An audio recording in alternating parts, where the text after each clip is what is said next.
जय सिलसी। Hello students, कैसे हो आप लोग। आप सभी को और आपके परिवार के सभी साथियों को सिलसी परिवार की तरफ से नए साल की बहुत बहुत शुभकामनाएं। आज हम स्टार्ट करने जा रहे हैं गुरु नीति का एपिसोड नंबर 23, जिसमें हमने कंसीडर किया है व्यूज एंड साउंड का फर्स्ट पार्ट। इसमें अप्रोक्स 38 प्रॉब्लम्स है। 38 प्रॉब्लम से जो टॉपिक हमने इंक्लूड किया है वेव एंड साउंड का सिंपल प्रॉब्लम्स, फिर सुपरइम्पोज, बिट्स एंड इंटरफेरेंस, इसकी बात करेंगे। और इस टॉपिक में काफ़ी कुछ आपको सीखने को मिलेगा। जो प्रॉब्लम हमने पिक की है वो प्रीवियस को ध्यान में रखते हुए पिक की है, वहाँ से काफ़ी कुछ अच्छा आपको मिल जाएगा। सर, इस टॉपिक के बारे में कुछ आप बता दीजिएगा, फिर हम स्टार्ट करते हैं। टॉपिक वैसे नीट के लिए बहुत शानदार है। क्वेश्चन अपने एवरेज इसमें जैसे पहला पार्ट अपन ले रहे हैं तो इसमें 2 से 3 क्वेश्चन करीब इसमें आ जाते हैं, हमेशा आते हैं। बिट्स का क्वेश्चन एक पक्का होता है। जी जी जी। और इंटरफेरेंस में छोटा मोटा क्वेश्चन आपको आ जाता है। बेसिक वेव फॉर्मेशन वगैरह, स्टैंडिंग वेव है, टाइप्स है, वहां से क्वेश्चन आपको बेसिक बन जाता है। जी जी जी। तो इस तरह से कोई बड़ा इशू नहीं है, पर बहुत टॉपिक इजी है, स्कोरिंग टॉपिक है, बच्चा कर लेता है, पर इसमें थोड़ा कंसंट्रेशन रखना पड़ता है बच्चा। जी जी जी, बिल्कुल छोटी छोटी बातों का ध्यान में रखना होता है। तो करें, स्टार्ट करते हैं। Yes sir. मैं हूँ सुखदेव सोलंकी सर, और मैं किशोर साथ शेखावत। तो स्टार्ट करते हैं। बिल्कुल सर। जी जी। Thank you. फर्स्ट प्रॉब्लम जो हमें दे रखी है, a wavelength 0.60 centimetre produce in air and travel at a speed of 300 metre per second, it will be N.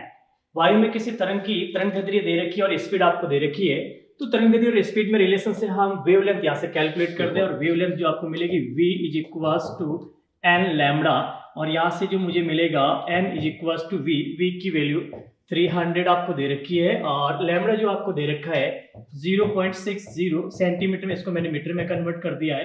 तो n की वैल्यू हमें जो मिली है 54,000 हर्ज मिलेगी। अब 54,000 हर्ज की बात करेंगे तो हम कहेंगे यहाँ पे वेव्स जो मिलेगी, साउंड वेव जो आपको मिलेगी, अल्ट्रासोनिक, सोनिक और इंफ्रासोनिक मिलेगी। yes, yes. तो यहाँ से देखेंगे ये जो रेंज मिलती है, फ्रीक्वेंसी की जो सोनिक रेंज मिलती है ह्यूमन के लिए 20 हर्ज टू 20,000 हर्ज मिलती है। 20,000 हर्ज मिलती है। तो ये जो सोनिक रहेगी ये सोनिक से ज्यादा है, इसका मतलब अल्ट्रासोनिक है। और अल्ट्रासोनिक में ऑप्शन हम देखेंगे ऑडिबल वेव नहीं है, आप इंफ्रासोनिक भी नहीं, अल्ट्रासोनिक। थर्ड ऑप्शन इसका करेक्ट होना चाहिए। बिल्कुल खड़ी होगा तो जी बिल्कुल बिल्कुल आगे बढ़े सर। ओके। सेकंड प्रॉब्लम आपसे क्या बोला है कि चंद्रमा पर एक बड़े विस्फोट को पृथ्वी पर नहीं सुना जा सकता, क्योंकि अब यहाँ से एक्सप्लोजन से जो साउंड प्रोड्यूस होगा, और साउंड है मैकेनिकल वेव्स। मैकेनिकल वेव को प्रोपोगेशन के लिए हमें मीडियम की रिक्वायरमेंट होता है। विदाउट मीडियम वो प्रोपोगेट नहीं करेगा, इसलिए हम नहीं सुन पाएंगे। ऑप्शन देखते हैं क्या दे रखा है।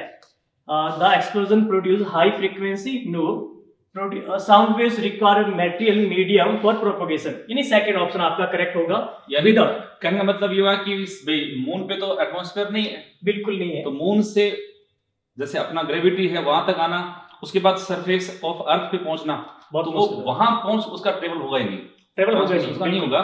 तो बिल्कुल आप सही कर रहे हैं sir. Sound wave require a material medium for propagation, तो वो होता नहीं, इसलिए प्रोपेगेट नहीं होता। ठीक है, बढ़े आगे नेक्स्ट। जी जी okay. A tuning fork produces waves in medium. If the temperature of medium changes, then which of the following will change? यहाँ पे हम बात करेंगे, यहाँ पे जो सोर्स है साउंड का, सोर्स ट्यूनिंग फोक आपको दे रखा है। तो ट्यूनिंग फोक यहाँ पे साउंड वेव जनरेट करेगा। तो साउंड वेव्स की जो प्रॉपर्टी हम बात करेंगे, स्पीड की, एम्पलीट्यूड की, फ्रीक्वेंसी की। तो स्पीड की अगर मैं बात करूँ तो speed v is equals to depend करेगा गामा RT अपॉन में mw। तो यहाँ से टेम्परेचर को चेंज किया, टेम्परेचर को चेंज करने से speed will be change. Temperature increase करेंगे या डिक्रीज करेंगे, स्पीड चेंज हो जाएगा। स्पीड चेंज होने से क्या चेंज हो रहा है देख लेते हैं। v is equals to n lambda. Frequency जो है सोर्स पे डिपेंड करेगी। सोर्स ट्यूनिंग फोक आपका सेम है, ट्यूनिंग फोक सेम है, तो हम क्या बोलेंगे यहाँ पे फ्रीक्वेंसी तो चेंज होगी नहीं, but wavelength will B change. यहाँ पे वेवलेंथ भी चेंज हो गई। अब वेवलेंथ चेंज होगी, हम बात करेंगे इसकी एनर्जी की, एम्पलीट्यूड की, टाइम पीरियड की। हम कहेंगे टाइम पीरियड जो मिलेगा वो किसकी प्रॉपर्टी रहेगी, सोर्स की प्रॉपर्टी रहेगी, उसमें डिपेंड करेगा। एम्पलीट्यूड, एम्पलीट्यूड हम कहेंगे इसकी एनर्जी पे डिपेंड करेगा, तो एनर्जी पे डिपेंड करेगा तो वो भी चेंज नहीं होगा। तो यहाँ पे चेंज जो होने वाली प्रॉपर्टी है velocity and wavelength. Amplitude change नहीं होगा, फ्रीक्वेंसी भी चेंज नहीं होगी। टाइम पीरियड हम कहेंगे सोर्स की प्रॉपर्टी है, फ्रीक्वेंसी कांस्टेंट है, तो आप कहेंगे time period is equals to 1/n, time period भी कांस्टेंट रहेगा। तो इस कंडीशन में आप देखेंगे तो wavelength will be changed, wavelength यहाँ पे चेंज हो जाएगी। क्या सर सही है? बिल्कुल बिल्कुल। जैसे अपन सर बात करें तो अपने पास जो ट्यूनिंग फोर्क होता है, ट्यूनिंग फोर्क जो है एक तरह से हमारे पास एक सोर्स ऑफ साउंड है जी। सबसे पहले इसको अपन जब किसी अपने हाथ में रखकर इसको अपन स्ट्रक करेंगे, टकराएंगे जी जी, तो उस प्रोसेस से अपन इसको एनर्जी प्रोवाइड करिए जी बिल्कुल। जैसे अपन उसको एनर्जी प्रोवाइड करेंगे उसी एम्पलीट्यूड का ये ऑसिलेशन स्टार्ट करेगा। बिल्कुल बिल्कुल। इसका मतलब आप ये कहना चाह रहे थे कि एम्पलीट्यूड तो किस पे डिपेंड करता है? गिवन एनर्जी पर, गिवन एनर्जी पे, बाकी सब इसके नीचे डिपेंड करता है। बिल्कुल। और वेवलेंथ है वो तो मीडियम पे डिपेंड मीडियम और उसको अपन ने बदला तो बिल्कुल सही। आप शानदार। बढ़े नेक्स्ट। जी जी okay. Which of the following is not the transverse wave? अब ट्रांसवर्स वेव की बात करेंगे, यहाँ पे मैकेनिकल एंड ट्रांसवर्स वेव आपको मिलती है। और ट्रांसवर्स वेव में हम इलेक्ट्रोमैग्नेटिक वेव की बात करते हैं, all electromagnetic waves are transverse wave मिलती है। हम कहेंगे गामा से लेकर रेडियो वेव्स तक पूरा स्पेक्ट्रम हम देखते हैं, तो वहां पे क्या मिलेगा हमें? ट्रांसवर्स वेव मिलती है। और मैकेनिकल वेव की बात करेंगे, आप कहेंगे साउंड यहाँ पे जो है मैकेनिकल वेव है, और sound wave in gas mechanical wave मिलेगी। तो ट्रांसवर्स वेव का एग्जाम्पल नहीं है, ये पूछा है। This is electromagnetic wave, this is electromagnetic wave. Light, visible light है, ये भी इलेक्ट्रोमैग्नेटिक वेव। जितनी भी इलेक्ट्रोमैग्नेटिक वेव्स होती है वो सब की सब ट्रांसवर्स वेव होती है। हम बात करें गामा रे से गामा टू और रेडियो वेव या फिर माइक्रोवेव, ये सब की सब इलेक्ट्रोमैग्नेटिक वेव्स है। और इलेक्ट्रोमैग्नेटिक वेव जो होती है वो हम क्या बोलेंगे? ये सारी की सारी ट्रांसवर्स वेव होती है, ट्रांसवर्स वेव होती है। तो साउंड वेव इन गैस या साउंड वेव जितना भी आपने कहा, साउंड वेव इन मीडियम जितना भी मिलेगा वो मैकेनिकल वेव मिलेगा, वो आपको लॉन्गिट्यूडनल वेव मिलेगा। तो दिस एग्जांपल नहीं है। सही, बिल्कुल ठीक है जी। शानदार। बेसिक क्वेश्चन आते रहते हैं। हाँ, बेसिक आते हैं वेव का बेसिक। इसमें जैसे मेनली अपन आगे बात करेंगे, जैसे अपन पढ़ेंगे पोलराइजेशन। जी जी बिल्कुल बिल्कुल। तो वहां पर कैसे अपन उसको बाइफरेट करते हैं कि ट्रांसवर्स कौन सा और लॉन्गिट्यूड कौन सा है। तो वहां पे अपन जानते हैं कि साउंड वेव उनका तो हो जाता है आपका पोलराइजेशन, बाकी ट्रांसवर्स का साउंड वेव का बोल दिया मैंने। हाँ, उल्टा बोलते हैं थोड़ा सा। बिल्कुल। साउंड वेव का पोलराइजेशन नहीं होता है, यस यस। जबकि ट्रांसवर्स वेव का हो जाता है। जैसे छोटी सी इसकी ट्रिक भी होती है कि ध्वनि में ध से ध्रुवण और न से नहीं होता है। जी जी बिल्कुल। मैं गलत बोल गया था, सही हाँ, बात है। बिल्कुल हो जाता है सर, इसमें कोई बात नहीं, बच्चा अंडरस्टैंड। Yes yes. जी जी जी। तो बढ़े आगे। बिल्कुल सर। ओके। यहाँ पे प्यारी सी प्रॉब्लम दे रखी है। At which temperature the speed of sound in hydrogen will be same as the speed of sound in oxygen at 100 degree Celsius. तो स्पीड ऑफ साउंड का जो फॉर्मूला मिलता है V is equals to root of gamma R T upon में M W. अब दोनों gases जो हमें दे रखी है, डायटोमिक गैस दे रखी है, डायटोमिक के लिए हम कहेंगे गामा कांस्टेंट हो गया, आर कांस्टेंट है। स्पीड की जो डिपेंडेंसी मुझे मिली है रूट ऑफ टी अपॉन में मॉलिक्यूलर वेट, ऐसे कुछ मिल जाएगा। इन्होंने हमें बोला कि हाइड्रोजन की और ऑक्सीजन गैस की स्पीड इक्वल है 100 डिग्री सेल्सियस पे। तो मैंने हाइड्रोजन की बात की, speed of hydrogen gas is equal to speed of oxygen gas at 100 degree Celsius. जैसी फॉर्मूले पुट करेंगे तो आई थिंक दिस रिजल्ट हमें मिलना चाहिए। हम कहेंगे हाइड्रोजन गैस के लिए टेम्परेचर हमें पता नहीं, और हाइड्रोजन गैस का मॉलिक्यूलर वेट जो मिलता है 2 is equals to temperature of oxygen gas. Oxygen gas का टेम्परेचर आपको गिवन है डिग्री सेल्सियस में, तो हमें किसको कन्वर्ट करना पड़ेगा? केल्विन में। तो केल्विन में कन्वर्ट करेंगे हम, तो हमें मिल जाएगा 273 प्लस 100 अपॉन में ऑक्सीजन गैस का molecular weight 32, squaring of both side, then हमें मिलेगा T अपॉन 2 इज इक्वल्स टू 373 अपॉन में 32। इसको सॉल्व कर दे, और सॉल्व करने पे I think T is equals to this one 16 से डिवाइड करेंगे तो ये वैल्यू आपको मिलता है 23 पॉइंट समथिंग केल्विन। अब ऑप्शन आप देखेंगे, ऑप्शन तो एक भी केल्विन में नहीं, इसको डिग्री सेल्सियस में कन्वर्ट कर दे। और सर डिग्री सेल्सियस में कन्वर्ट करने के लिए हमें क्या करना होगा? 270 से माइनस 273 डिफरेंस करना पड़ेगा। तो डिग्री सेल्सियस में टेम्परेचर कैलकुलेट करने के लिए जो भी टेम्परेचर मुझे मिला है 23 पॉइंट समथिंग माइनस 273, और ये वैल्यू अप्रोक्स इक्वल्स टू हमें मिलेगी 249 के आसपास। यस, नेगेटिव होगा, नेगेटिव है 249 पॉइंट समथिंग डिग्री सेल्सियस। क्या सही में सर बोल रहा हूँ? बिल्कुल बिल्कुल, ये आपका आंसर रहा है। बिल्कुल बिल्कुल बिल्कुल। यस। कंटिन्यू करते हैं। Yes next. बिल्कुल। तो So सर next, ये जो yes. प्रॉब्लम है, oxygen is 16 times heavier than hydrogen. Equal volume of hydrogen and oxygen are mixed. The ratio of speed of sound in mixer that hydrogen is.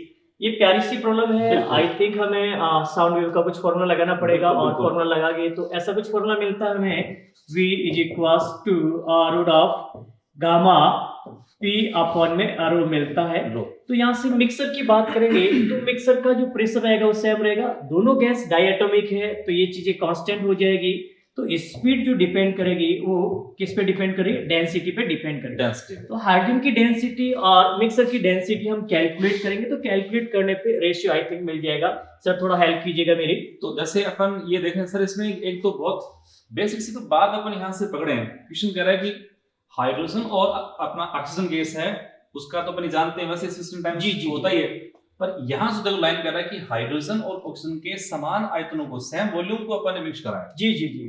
जब same volume को अपन ने mix करा, इसका मतलब definite है कि Avogadro जो प्रिंसिपल उसके अकॉर्डिंग इनके नंबर ऑफ मॉलिक्यूल और नंबर ऑफ मोल्स कैसे इक्वल है, इक्वल हो गए। और सिंपलेस्ट वे में अपन माने तो इसका मैं करता हूं 1 मोल, और इसका मान अपन कितना 1 मोल, इसको अपन ने मिक्स कर दिया। जी जी जी बिल्कुल बिल्कुल। अब अगर 1 मोल इसका 1 मोल से अपन मिक्स करेंगे तो हमें अब दो क्वेश्चन में आपको क्या चाहिए? आपको फाइंड करना है मिक्सर चाहिए मुझे, इनकी साउंड का रेशियो निकालना है। जी जी। पहले कौन सी अपने पास गैस है?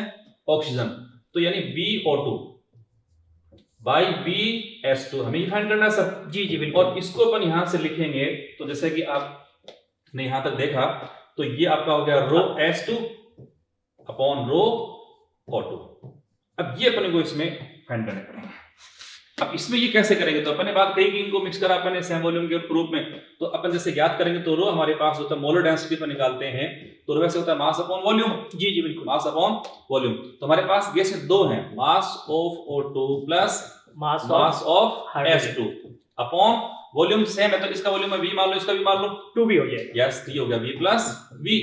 अब इसकी वैल्यू पुट करने, आप जानते हैं m तो कितना, ये 32 हो गया, ये आपका हो गया कितना 2 हो गया। 32 प्लस 2 कितना 34 अपॉन 2V, यानी ये आपको मिल चुका है 17 अपॉन V। जी जी बिल्कुल। 32 प्लस 2 कितना 34 अपॉन 2V। जी जी डिवाइड करेंगे इसको अपन तो 17 अपॉन V हमारे पास ये रो आ गया। किसका? ये रो आपका है मिक्सर का। जी रो मिक्सर का पूछा ना अपन से, देखो हाँ मिक्सर आपसे पूछा है कि मिक्सर का दिया जाए तो जो आपका मिक्सर है उसमें और हाइड्रोजन में, तो यहाँ ये तो अपने को लेना है किसका सर? मिक्सर। बिल्कुल, थोड़ी सी अपन करेक्शन करके यहाँ पर ये मिक्सर, और ये भी अपने को लेना है कौन सा? मिक्सर। मिक्सर बस ओके। अब आते हैं अपन रो ऑफ हाइड्रोजन। कोई बात नहीं, उसका भी मॉलिक्यूलर वेट कितना अपन जानते हैं 2 upon V, sorry V plus V, 2V हो जाएगा, या तो अकेला ही है भाई नहीं? हाँ हाइड्रोजन तो पहले अकेला था, हाइड्रोजन का वॉल्यूम तो V होगा, तो 2 अपॉन V ओनली हो गया। तो हमारे पास इसकी वैल्यू 2 अपॉन V हो गई। अब प्रॉब्लम आपकी हो चुकी है, हमने दोनों के रो फाइंड कर लिए, बिल्कुल वैल्यू पुट कर दिया। तो देखो रो S2 हमारे पास कितना, देखो सर 2 अपॉन V, और ये आपका है 17 अपॉन V, इसे भी कैंसिल हो गया, तो ये आपका आंसर बन गया रूट ऑफ 2/17।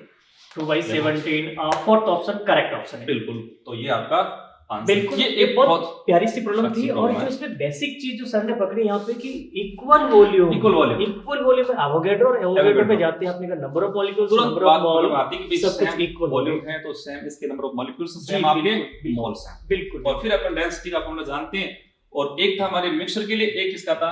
S2 गैसेस के केस के लिए। इसलिए बिल्कुल अच्छे से इसको आप कैलकुलेट करेंगे तो अपना आंसर रूट ऑफ 2/17। बिल्कुल कैलकुलेशन भी इजी है, बस थोड़ा सा ध्यान रखना है कि इक्वल वॉल्यूम वाली जो बात आपने पकड़ी, बच्चा इस चीज को पकड़ लेगा। कंडीशन जो दे रखी है, एक कंडीशन, इस कंडीशन में जैसे अप्लाई करोगे आंसर मिल जाएगा। बड़े चलो बिल्कुल ओके। क्या बोल रहा है सर ये? नेक्स्ट ये कह रहा है when the temperature of an ideal gas is increased by this, कितना अपन ने टेंपरेचर बढ़ा दिया, the velocity of sound in the gas becomes √3 times the initial velocity in it. तो पहले इसकी स्पीड थी, उसके कंपैरेबल कितना √3 टाइम्स इंक्रीज हो गया। The initial temperature of the gas is, आपको पूछा है इसका इनिशियल टेंपरेचर कितना है, तो गैस अपन ने कुछ चेंज नहीं करा है जी, ओनली आपने T को चेंज करा है। तो अपन जैसे देखें सर कि V जो बेसिकली अपन कहते हैं root of gamma RT/m, clear जी। अब इसमें गैस तो अपन तो वही रखी है, कांस्टेंट है, R आपका वैसे भी कांस्टेंट है, और गैस कांस्टेंट, तो उसका मोलर मास भी कांस्टेंट है। तो ऐसे में आपको मिला यहाँ पर V proportional to root of T। अब इसको ऊपर लिख दें यहाँ पर, जैसे ये आपका मान लो V डैश बाई B, तो root of T dash by T। बस अब इक्वेशन क्या कह रहा है कि जब हम इस टेम्परेचर को 1600 केल्विन से इंक्रीज करते हैं तो साउंड जो है उसकी स्पीड है वो रूट 3 टाइम्स होगी। तो पहले मान लो V था तो रूट 3 भी हो गया जी। तो अपन इसको वैल्यू पुट करेंगे, यहाँ देखो मैं इसको लिख दूं जी रूट 3V अपॉन V, और यहाँ पर ये अपने पास है इनिशियल टेम्परेचर, वो तो पूछा आपसे ना, तो T और T डेज कितना हो गया T प्लस 600। बस अब इसका अपन स्क्वायर, V से भी आपका कैंसिल हो गया, इसको अपन स्क्वायर वैसे दिख रहा है, रूट से रूट कैंसिल जी, ये तो रूट से रूट कैंसिल हो जाएगा जी, बिल्कुल बिल्कुल। तो अपने पास वैल्यू आ गई 3 इज इक्वल टू, या कर दूं 3T is equal to T plus 600। तो 2T इक्वल टू 600, तो 2T का 6 इसका मतलब हो गया 300 केल्विन। 300 केल्विन डिग्री सेल्सियस में कन्वर्ट करना होगा। बिल्कुल बिल्कुल। तो T सर हमारा आ गया इनिशियल, वो हो गया 300 केल्विन, और ये तो बहुत ही प्यारा सा एक डाटा होता है। बिल्कुल बिल्कुल। बेसिकली अपन रूम टेम्परेचर जैसे कहते हैं। बिल्कुल बिल्कुल। 27 डिग्री सेल्सियस का आंसर, इसका करेक्ट आंसर 27 डिग्री सेल्सियस। तो ये भी एक शानदार सी प्रॉब्लम है। बिल्कुल बिल्कुल, प्रॉब्लम बहुत प्यारी प्रॉब्लम है, और इस तरह की प्रॉब्लम मेडिकल में पूछी जाती है। बिल्कुल बिल्कुल, ऐसे क्वेश्चंस आपके आते रहते हैं। जी जी जी।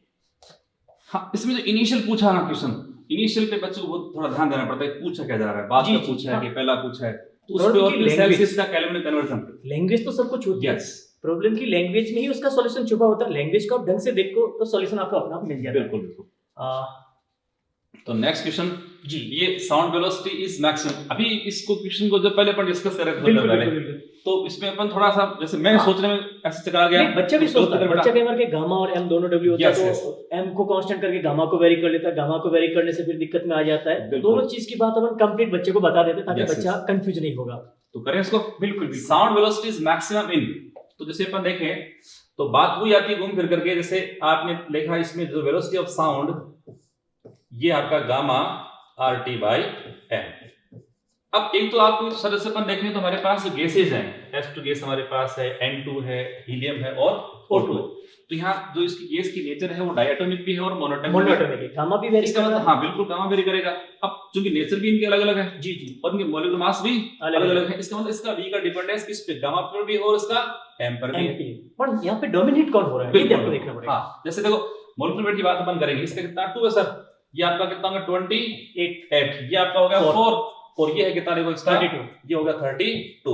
जब गामा की बात करेंगे तो गामा इसका तो आपका 1.66 के आसपास करीब होगा, इसका आपका 1.4 है, ये आपका 1.66 के करीब, इसका हो गया आपका 1.4, इसका भी 1.4 ही आएगा 1.4। H2 diatomic. बिल्कुल बिल्कुल। हाँ बिल्कुल, ये भी आपके डायटोमिक है ना, ये भी डायटोमिक, ये भी कौन सी है, ये भी डायटोमिक। तो बिल्कुल 1.4 और 1.4, इसे कितना 1.66, बट कोई बड़ा लार्ज डिफरेंस नहीं है। गामा यहाँ पे डोमिनेट नहीं हो रहा है, यहाँ पे V जो डिपेंड करेगी मेनली मॉलिक्यूलर वेट पे। अब जिसका मॉलिक्यूलर वेट सबसे कम होगा, तो जिसका कम से कम उसकी वेलोसिटी सबसे ज्यादा होगी। और गिवन ऑप्शन में आप देखेंगे तो हाइड्रोजन का मॉलिक्यूलर वेट सबसे कम होता है, और किसी भी गैसेस की हम बात करेंगे तो सारी गैसेस में हाइड्रोजन सबसे लाइट गैसेस होती है, और लाइट गैस है तो आपको हाइड्रोजन की स्पीड जो मिलेगी हमें मैक्सिमम मिलेगी। तो इसका correct answer sir first option first जी। और अपन से पूछे मिनिमम, तो फिर अपना आंसर हो जाना चाहिए फोर्थ। हाँ बिल्कुल। ऑर्डर पूछे मान लो तो ऑर्डर भी हम सेट कर देंगे मॉलिक्यूलर वेट के ऑर्डर में। पहले अपन सबसे हाइड्रोजन का हो गया, फिर helium, nitrogen and then oxygen. Yes. हाँ, ऑर्डर भी पूछा जा सकता है। बिल्कुल बिल्कुल। यस सर, बढ़िया आगे जी सर। ओके, तो नेक्स्ट क्वेश्चन आपका है वाटर वेव्स आर, जल में जो तरंगें होती हैं वो किस तरह से, जल का बड़ा एक रोचक क्वेश्चन आता है। बिल्कुल बिल्कुल। इसका सरफेस में कैसे होता है, उसके अंदर कैसे होती है, और सरफेस में होती है उसको तो हम विजिबल होती देखते भी, और बच्चा वहां से टिक कर देता है। जबकि डेप्थ में भी कुछ वेव्स जनरेट होती है, उसको कंप्लीट फोटो के साथ थोड़ा सा बच्चों को समझा दे तो बच्चे भी समझ लेंगे और मजा भी आ जाएगा बच्चों को। बिल्कुल, आप बताएं फिर। जी जी, हम देखेंगे कहीं भी स्टिल वाटर की बात करें, ये स्टिल वाटर है। अब स्टिल वाटर में आप देखेंगे इसकी सरफेस में कोई डिस्टर्बेंस नहीं। अब वेव्स होता क्या, disturbance in medium. Disturbance in medium की अगर बात करेंगे तो यहाँ पे कोई भी डिस्टर्बेंस, मैंने स्टोन को यहाँ पे ड्रॉप किया या इसको फिंगर को ड्रिप किया या किसी भी डिस्टर्बेंस को यहाँ पे प्रोड्यूस किया, जैसे डिस्टर्बेंस को करेंगे यहाँ पे जो वेव फ्रंट जनरेट होगा, ऐसे कुछ आपने कहा सर्कुलर वेव फ्रंट जनरेट होता, ऐसे कुछ आपने कहा जनरेट हो जाएगा। यहाँ पे तो हमें दिखाई देता है, और दिखाई देता है आपने कहा ऊपर से जब हम देखेंगे इसको 3D में तो ऐसे कुछ लेयर्स बनती है, और हम कहते हैं यहाँ से ट्रांसवर्स वेव जनरेट होगी।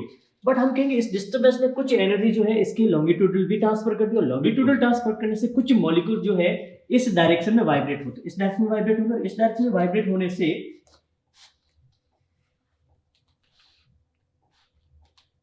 इस डायरेक्शन में वाइब्रेट होगी, और इस डायरेक्शन में वाइब्रेट होने से हम कहेंगे यहाँ पे जो मॉलिक्यूल्स का वाइब्रेशन है, दैट इज आपने कहा वाटर मॉलिक्यूल्स का जो वाइब्रेशन है ऐसे कुछ मिलेगा, और वेव प्रोपोगेशन भी हमें कैसे मिलेगी, इसी डायरेक्शन में मिलेगी। तो यहाँ पे वेव प्रोपोगेशन एंड मॉलिक्यूल्स का जो वाइब्रेशन की डायरेक्शन है पैरेलल हो गए, पैरेलल होते होंगे यहाँ पे लॉन्गिट्यूडनल वेव जनरेट होगी, जिसको हम सेल नहीं कर पा रहे, ये डेप्थ में चल रहा है, और इसकी वाटर की रिजिडिटी भी होती है, बल्क मॉडुलस से हमने देखा है, बल्क मॉडुलस की रिजिडिटी भी मिलेगी, और जैसे हम कहेंगे इसमें प्रेशर भी बढ़ेगा, इंक्रीज होगा, तो यहाँ से स्पीड भी आपकी इंक्रीज होती जाती है।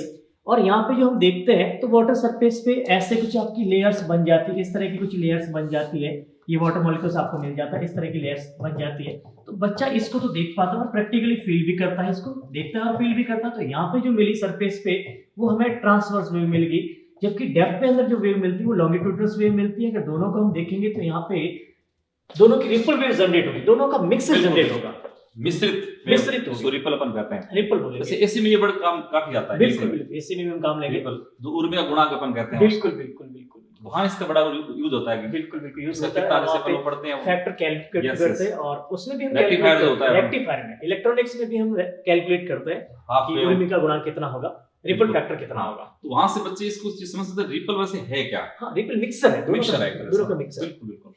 तो हम क्या टिक करते हैं इसका आंसर, इसमें दोनों होंगे, बिल्कुल आप कहेंगे ट्रांसवर्स एंड लॉन्गिट्यूडनल, यहाँ पे दोनों। अपन से ये कहना चाहिए तो इससे बच्चों को जो टॉप सरफेस इसकी है जी, तो जैसे अपन पढ़ते हैं सरफेस टेंशन, हाँ तो इसकी टॉप सरफेस में जो आपका रिजिडिटी का प्रॉपर्टी हुआ करता है, अंदर नहीं होता, अंदर ऊपर है।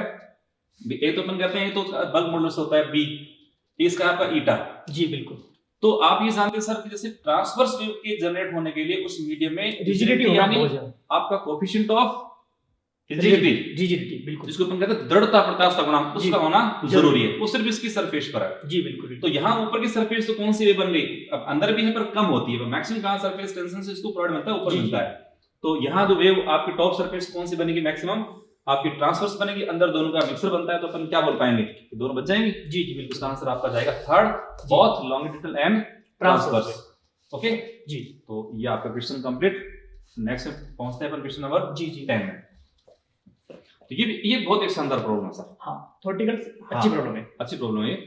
ये कह रहा है कि velocity of sound in air, वायु में जो ध्वनि है उसकी चाल किस प्रकार से चेंज होती है, उसके बारे में क्वेश्चन पूछा गया। ऑप्शन भी कितने 5 दे रखे हैं, फिर भी अपने को सही और गलत का कुछ चयन करना। देखो क्या पूछ रहा है, चूज द करेक्ट आंसर। तो पहला सर ये आपसे अपन से पूछ रहा है कि वेलोसिटी जो है वो टेम्परेचर के साथ है वो बढ़ रही है, तो कैसे बढ़ रही है उसको अपन देखें, पहले चेक कर ले। तो जैसे हमारे पास इसका जो फॉर्मूला होता है V इक्वल टू, ये अपन लिखें गामा P बाई रो, या अपन इसको लिखें गामा RT बाई M। जैसे अपन जानते हैं जो आइडियल गैस इक्वेशन होती है PV is equal to nRT, क्यों सर? जी बिल्कुल। अब इसमें जैसे मैं इसको बदलता हूं डेंसिटी के फॉर्म में, तो ये n हमारे पास है नंबर ऑफ मोल्स, तो मोल्स वैसे है मास अपॉन वॉल्यूम। जी जी, तो जैसे अपन लिखा है इसको, सही लिखा मैंने, नंबर ऑफ मोल्स वॉल्यूम, ये गलत कर दिया मैंने, एक मिनट इसको हटा देते हैं, कोई दिक्कत नहीं। तो हमारे पास गैस इक्वेशन क्या थी, PV is equal to nRT। जी जी, इसी को लिख दो मैं यहाँ पे, नंबर ऑफ मोल्स था आपका mass upon molecular weight into RT, इसको दो m नॉट, ये इसका मॉलिक्यूलर वेट है गैस का, ये हमारे पास अमाउंट ऑफ गैस आ गई। जी जी, तो अगर देखें मैं इसमें तो m अपॉन v इधर ले आता हूं, तो मेरे पास P इज इक्वल टू देखो हो गया ये मास अपॉन वॉल्यूम, ये फिर आपका RT अपॉन मॉलिक्यूलर वेट, ये बन गया आपकी डेंसिटी। तो आप यहां से समझ सकते हैं कि P और ये हो गया आपका रो RT अपॉन m नॉट, यानी प्रेशर और डेंसिटी तो प्रोपोर्शनल है। जी जी बिल्कुल बिल्कुल। तो अगर हमने प्रेशर को डबल किया तो डेफिनेटली डेंसिटी भी डबल हो जाएगी। जी जी जी बिल्कुल। इसका मतलब अब अपन आते हैं क्वेश्चन में, तो हमारे पास क्वेश्चन था गामा P अपॉन रो, ये तो प्रेशर है आपकी डेंसिटी है, और यहां था कैसा गामा RT अपॉन m है।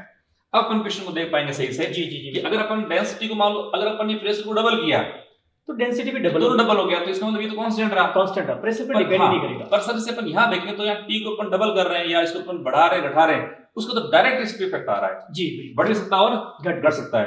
अब हम क्वेश्चन आराम से कर सकते हैं। तो पहला आपका ऑप्शन क्या है सर, इंक्रीज विद टेम्परेचर, तो सही लग रहा है? यस करेक्ट है कि ये टेम्परेचर के साथ इंक्रीज होगा, बिल्कुल। तो फर्स्ट ऑप्शन करेक्ट हो गया हमारा। और फिर ताप के साथ घटता है, डिक्रीज विद टेम्परेचर, इसमें डिक्रीजेस विद, इसमें ये अपने को खुद ही मानना पड़ेगा ना। हाँ नहीं, टेम्परेचर तो हम बढ़ा ही रहे हैं, हाँ। तो डिक्रीज नहीं होगा, इंक्रीज होगा, तो सेकंड ऑप्शन इनकरेक्ट हो गया, गलत हो गया, गलत हो गया। बिल्कुल बिल्कुल। तो ये ताप की सब इसका अपने आप कुछ सोचो, ताप को अपन बढ़ा रहे हैं, ताप को बढ़ा रहे हैं, हाँ, ताप को हम बढ़ा रहे हैं, टेम्परेचर पर इंक्रीज कर रहे हैं तो घटेगा, सॉरी बढ़ेगा, तो ये तो गलत हो गया, ये आपका सही स्टेटमेंट है। फिर कह रहा है कि इंक्रीज विद प्रेशर, यानी प्रेशर के इंक्रीज होने पे इंक्रीज होगा, जबकि तो प्रेशर गलत हो पर गया, डिपेंड ही नहीं करता, डिपेंड नहीं करता, डिपेंड नहीं करता है, तो ये भी आपका गलत हो गया। गलत है। फिर है ये बात सही कह रहा है, इज इंडिपेंडेंट ऑफ प्रेशर, बिल्कुल ठीक है, प्रेशर पे डिपेंड नहीं करता। और फिर कह रहा है कि इज इंडिपेंडेंट ऑफ टेम्परेचर, नहीं, ऐसा नहीं कह दिया पहले, ऐसा नहीं होता, ये भी गलत है। गलत सही है। कौन सा आपका फर्स्ट और first and fourth, fourth, first and fourth आपको दे रखा है, fourth option, fourth is correct option. Correct, जी सर, ठीक है, वेरी गुड, बढ़े आगे। जी सर। तो ये आपका next question, sound wave transfer. तो साउंड वेव ट्रांसफर जो होती है तो उसमें क्या ट्रांसफर होता है, तो बेसिकली जैसे भी आप एग्जांपल दे रहे थे, वो अपन एग्जांपल दे, मान लो अपन पानी पत्थर डालते हैं, जी जी, तो पानी जो पत्थर डालते हैं तो अपन क्या देखते हैं, जैसे मोस्टली जैसे अपन देखें कि मान लो पानी में पत्थर डाल दिया, डालती जो वहां वेव्स है वो आगे मूव करती हैं, जी बिल्कुल बिल्कुल, वो मूव करती है, और उस दौरान मान लो अपन पानी पे कोई कागज का टुकड़ा डालते हैं अपन, जी जी, तो अपन अक्सर देखते हैं ऐसे कि कागज का टुकड़ा तो वहीं ऑसिलेट करता है, जी जी जी, वो मूव नहीं नहीं करता, इसका मतलब वहां मूव हो क्या रहा है, एनर्जी एंड मोमेंट और मोमेंट। एक्चुअल में वेव जो है क्या डिस्टरबेंस है, और डिस्टरबेंस कुछ भी है तो उसके पास एनर्जी होगी, एनर्जी होगी तो मोमेंटम होगा, Yes, या yes. मोमेंटम होगा तो एनर्जी होगा, तो वहां पे कहीं पे डिस्टरबेंस प्रोपोगेट कर रहा है, इसका मतलब हम ये कह सकते हैं कि एनर्जी और मोमेंटम दोनों प्रोपोगेट करेंगे। बिल्कुल। इसमें सर एक मैं जैसे मैं जब 10th क्लास में था, जी जी, तो हमारे जो सर थे साइंस के 10th क्लास में, उन्होंने मेरे से प्रॉब्लम का एक क्वेश्चन पूछा था, जी जी, व्हाट इज वेव, वेव की परिभाषा क्या होती है। जी जी, बिल्कुल बिल्कुल, तो उस दौरान मैंने वो रट रखी थी भयंकर वाली, तो रट रखी थी, ऑब्वियसली उस 10th क्लास में इतना नॉलेज होता नहीं, तो रटना ही पड़ता उस है। टाइम ये पता नहीं था कि डिस्टरबेंस होता क्या है, जी जी जी, और हम बोले, शानदार बोले, किसी माध्यम में आकर्षित होती हुई विक्षोभ श्रृंखला को वेव कहते हैं, बिल्कुल, तो वो विक्षोभ श्रृंखला ही तो डिस्टरबेंस है, जी जी, वही तो एनर्जी है, बिल्कुल बिल्कुल हाँ। बिल्कुल, तो इसमें अपना क्या आंसर आएगा, इसमें एनर्जी और मोमेंटम दोनों आने चाहिए, बिल्कुल बिल्कुल। तो फोर्थ ऑप्शन करेक्ट। और साउंड वेव वैसे आपकी जैसे अपन एक बात और भी करते हैं कि वेव अपने जैसे दो टाइप की होती है, प्रोग्रेसिव और स्टैंडिंग वेव्स होती है, रिट्रोग्रेसिव अपन बोलते हैं, जी, यानी परगामी और अपरगामी। तो परगामी के अंदर तो एनर्जी का ट्रांसमिशन होता है, बिल्कुल, मोमेंटम का ट्रांसफर वहां पर होता है, पर जी। स्टैंडिंग में नहीं होता। तो स्टैंडिंग तो फिर वो सुपर इम्पोज होने के बाद बनती है। सिंपल अपन से पूछा साउंड वेव, जी जी, बिल्कुल, साउंड वेव भी सुपर इम्पोज करके आपका स्टैंडिंग वेव बना सकती है, जी जी, पर उसकी बात अपने को यहाँ नहीं करनी है। जैसे अपन जो अपने वो जो होते हैं अपने वाद्य यंत्र होते हैं, वायर वाले वाद्य यंत्र जितने भी हाँ, होते जैसे हैं, गिटार वगैरह हैं, स्टार वगैरह हैं, सितार है, तो उनके अंदर जो वेव बनती हैं वो तो आपकी स्टैंडिंग वेव है, वहां तो एनर्जी का मोमेंटम का ट्रांसमिशन नहीं होता। पर ये बेसिक है, मान लो अपने पास कोई एक ट्यूनिंग फोर्क था, इसको अपने वाइब्रेट किया, वाइब्रेट करने पर जो साउंड यहाँ जो वेव अपने पास आ रही है, जी जी, यानी सोर्स से अपने पास वेव आ रही है, उसकी बात की जा रही है, वो हमारे पास वेव कौन सी है, वो साउंड वेव है, लॉन्गिट्यूडल वेव है, और उसमें आप पाते हैं कि एनर्जी और मोमेंटम आपके ट्रांसफर होते ही हैं। आप ये कहना चाह रहे हो कि साउंड वेव का जो प्रोपोगेशन है, जब भी प्रोपोगेशन होगा तो हमेशा लॉन्गिट्यूडल के फॉर्म में होगा, जबकि जनरेट वो ट्रांसवर्स भी हो सकती है, हाँ, कि वायर में जब जनरेट होगी तो वेव तो हमेशा ट्रांसवर्स हो जाएगी, हाँ, बट जब वो प्रोपोगेट करेगी उस समय कन्वर्ट हो जाएगी लॉन्गिट्यूडल, यस, मीडियम के अंदर वो लॉन्गिट्यूडल रहेगी, बिल्कुल बिल्कुल। और जो इंस्ट्रूमेंट वगैरह होते हैं वहां पर वो किस रूप में होती हैं, वहां पर जैसे होती हैं आपकी स्टैंडिंग वेव के रूप। जी जी जी, बिल्कुल बिल्कुल, हाँ, क्योंकि वहां पे जो वायर है आपने फिक्स्ड कर रखा है, Yes. और वायर फिक्स्ड कर रखा है, वायर जो वाइब्रेट करेगा दो रिजिड बेस के बीच ये में रिपीट होगी, वापस सुपर इम्पोज होगी, सुप्रीमपोज वाली कंडीशन होगी, हाँ। इससे बाहर तो आपने का वायर कहीं जा ही नहीं रहा, बिल्कुल। यही वाइब्रेशन हो रहा है, तो यहाँ पे वेव जो प्रोड्यूस हुई है वो तो ये ट्रांसवर्स स्टैंडिंग वेव बन गई, ट्रांसवर्स स्टैंडिंग वेव मिल गई, यस, और यहाँ से जो प्रोपोगेट होगी वो कौन सी है, वो आपका लॉन्गिट्यूडनल लॉन्गिट्यूडल वेव है, प्रोग्रेसिव प्रोग्रेसिव वेव है। जी जी, बिल्कुल, ये एक शानदार सी बात, बहुत प्यारी चीज है, मजा आ गया सर, तो बढ़े आगे, बिल्कुल, यस। तो अगला क्वेश्चन आपका है, देखो, when an aeroplane attains a speed higher than the velocity of sound in air, the loud bang is heard, this is because, ये क्यों होता है, जैसा क्या होता है। तो इस वजह से सर कई बार जैसे हम पढ़ते थे तो मैं एक बार एग्जांपल दिया, जैसे जोधपुर जो अपना है, जी जी, वहां तो एयरक्राफ्ट खूब चलते रहते हैं, बिल्कुल बिल्कुल सर, उनकी स्पीड बहुत शानदार रहती है, स्पीड भी रहती है, और वहाँ पे आर्मी का सबसे बड़ा बेस है, बड़ा बेस है, तो वहां से जब ये एरोप्लेन तो गुजरते हैं तो वहां के जो घर हैं जी जी मोस्टली वहां पे जो शीशे वगैरह हैं वो चिपक जाते हैं, चिरक जाते हैं, मकानों में और दरार आ जाती दरार है। जाती हैं। जी जी जी तो वो सब खेल इसी का ही होता है। जी जी बिल्कुल। जैसे ही कोई एरोप्लेन साउंड की स्पीड से बहुत ज्यादा स्पीड से मूव करता है तो वो अपने पीछे बहुत ही एक हाई एनर्जी का एक डिस्टर्बेंस, जिसको हम कहते हैं शॉक वेव कहते हैं, शॉक वेव कहते हैं तो बिल्कुल। वो जो वेव होती हैं वो क्या करती हैं, वो डैमेज कर जाती हैं। जी जी जी इसलिए जो आपके एयरबेस होते हैं उनको हम मोस्टली जो आपके क्राउडेड City से एरिया होते बाहर हैं सिटी से बाहर उनको अपन एस्टैब्लिश करते जी हैं। जी। तो जहां तक इसका आंसर अपन देखें तो कौन सा आना चाहिए सर इसमें? देखो इसमें देखो कि इट्स एक्सप्लोस्ट, आपने ऐसा तो नहीं होता ना, ना, है, इट्स ऐसा कुछ produce shock Shock waves wave, which which is is- receive a high back. Yes, बिल्कुल। आपने कहा ये जो शॉक वेव प्रोड्यूस करेगी, जो आपने कहा हाई बेक प्रोड्यूस करती है यहाँ से, बिल्कुल। तो सेकंड ऑप्शन आना चाहिए। इसमें थोड़ी सी बात अपन और कर लेते हैं। तो मैक नंबर वैसे भी कुछ होता है हाँ, मैक नंबर, वहां से बच्चा इजीली समझ लेगा। बिल्कुल बताएं सर बच्चों तो मैक नंबर जो हमारा होता है, हम मैक नंबर की अगर हम बात करें तो Mach number is equal to speed of jet, speed of jet upon में speed of sound, speed of sound. तो हम यहाँ पे कहेंगे और ये तो हमेशा, आपका फिक्स है सर 330।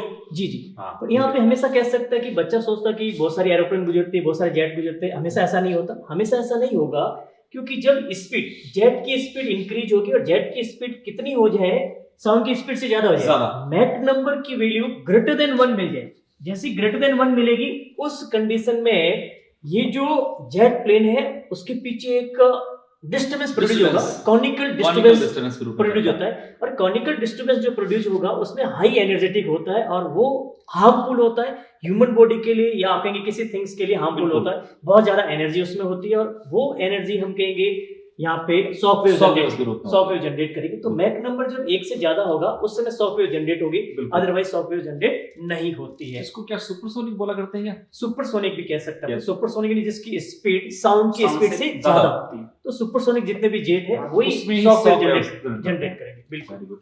तो ये भी शानदार एक अच्छी सी थ्योरेटिकल प्रॉब्लम थी। बिल्कुल बिल्कुल सर। ओके, बढ़ेंगे जी सर। यस।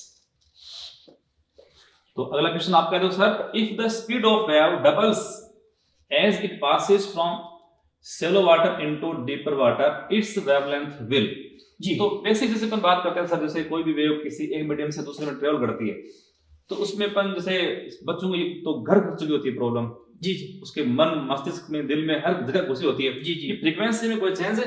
चेंज नहीं होता, क्योंकि फ्रीक्वेंसी तो सोर्स पे डिपेंड Source करती पे है। depend सोर्स करती है। हमने चेंज Source किया का नियम नहीं, number मीडियम one। चेंज किया। यस।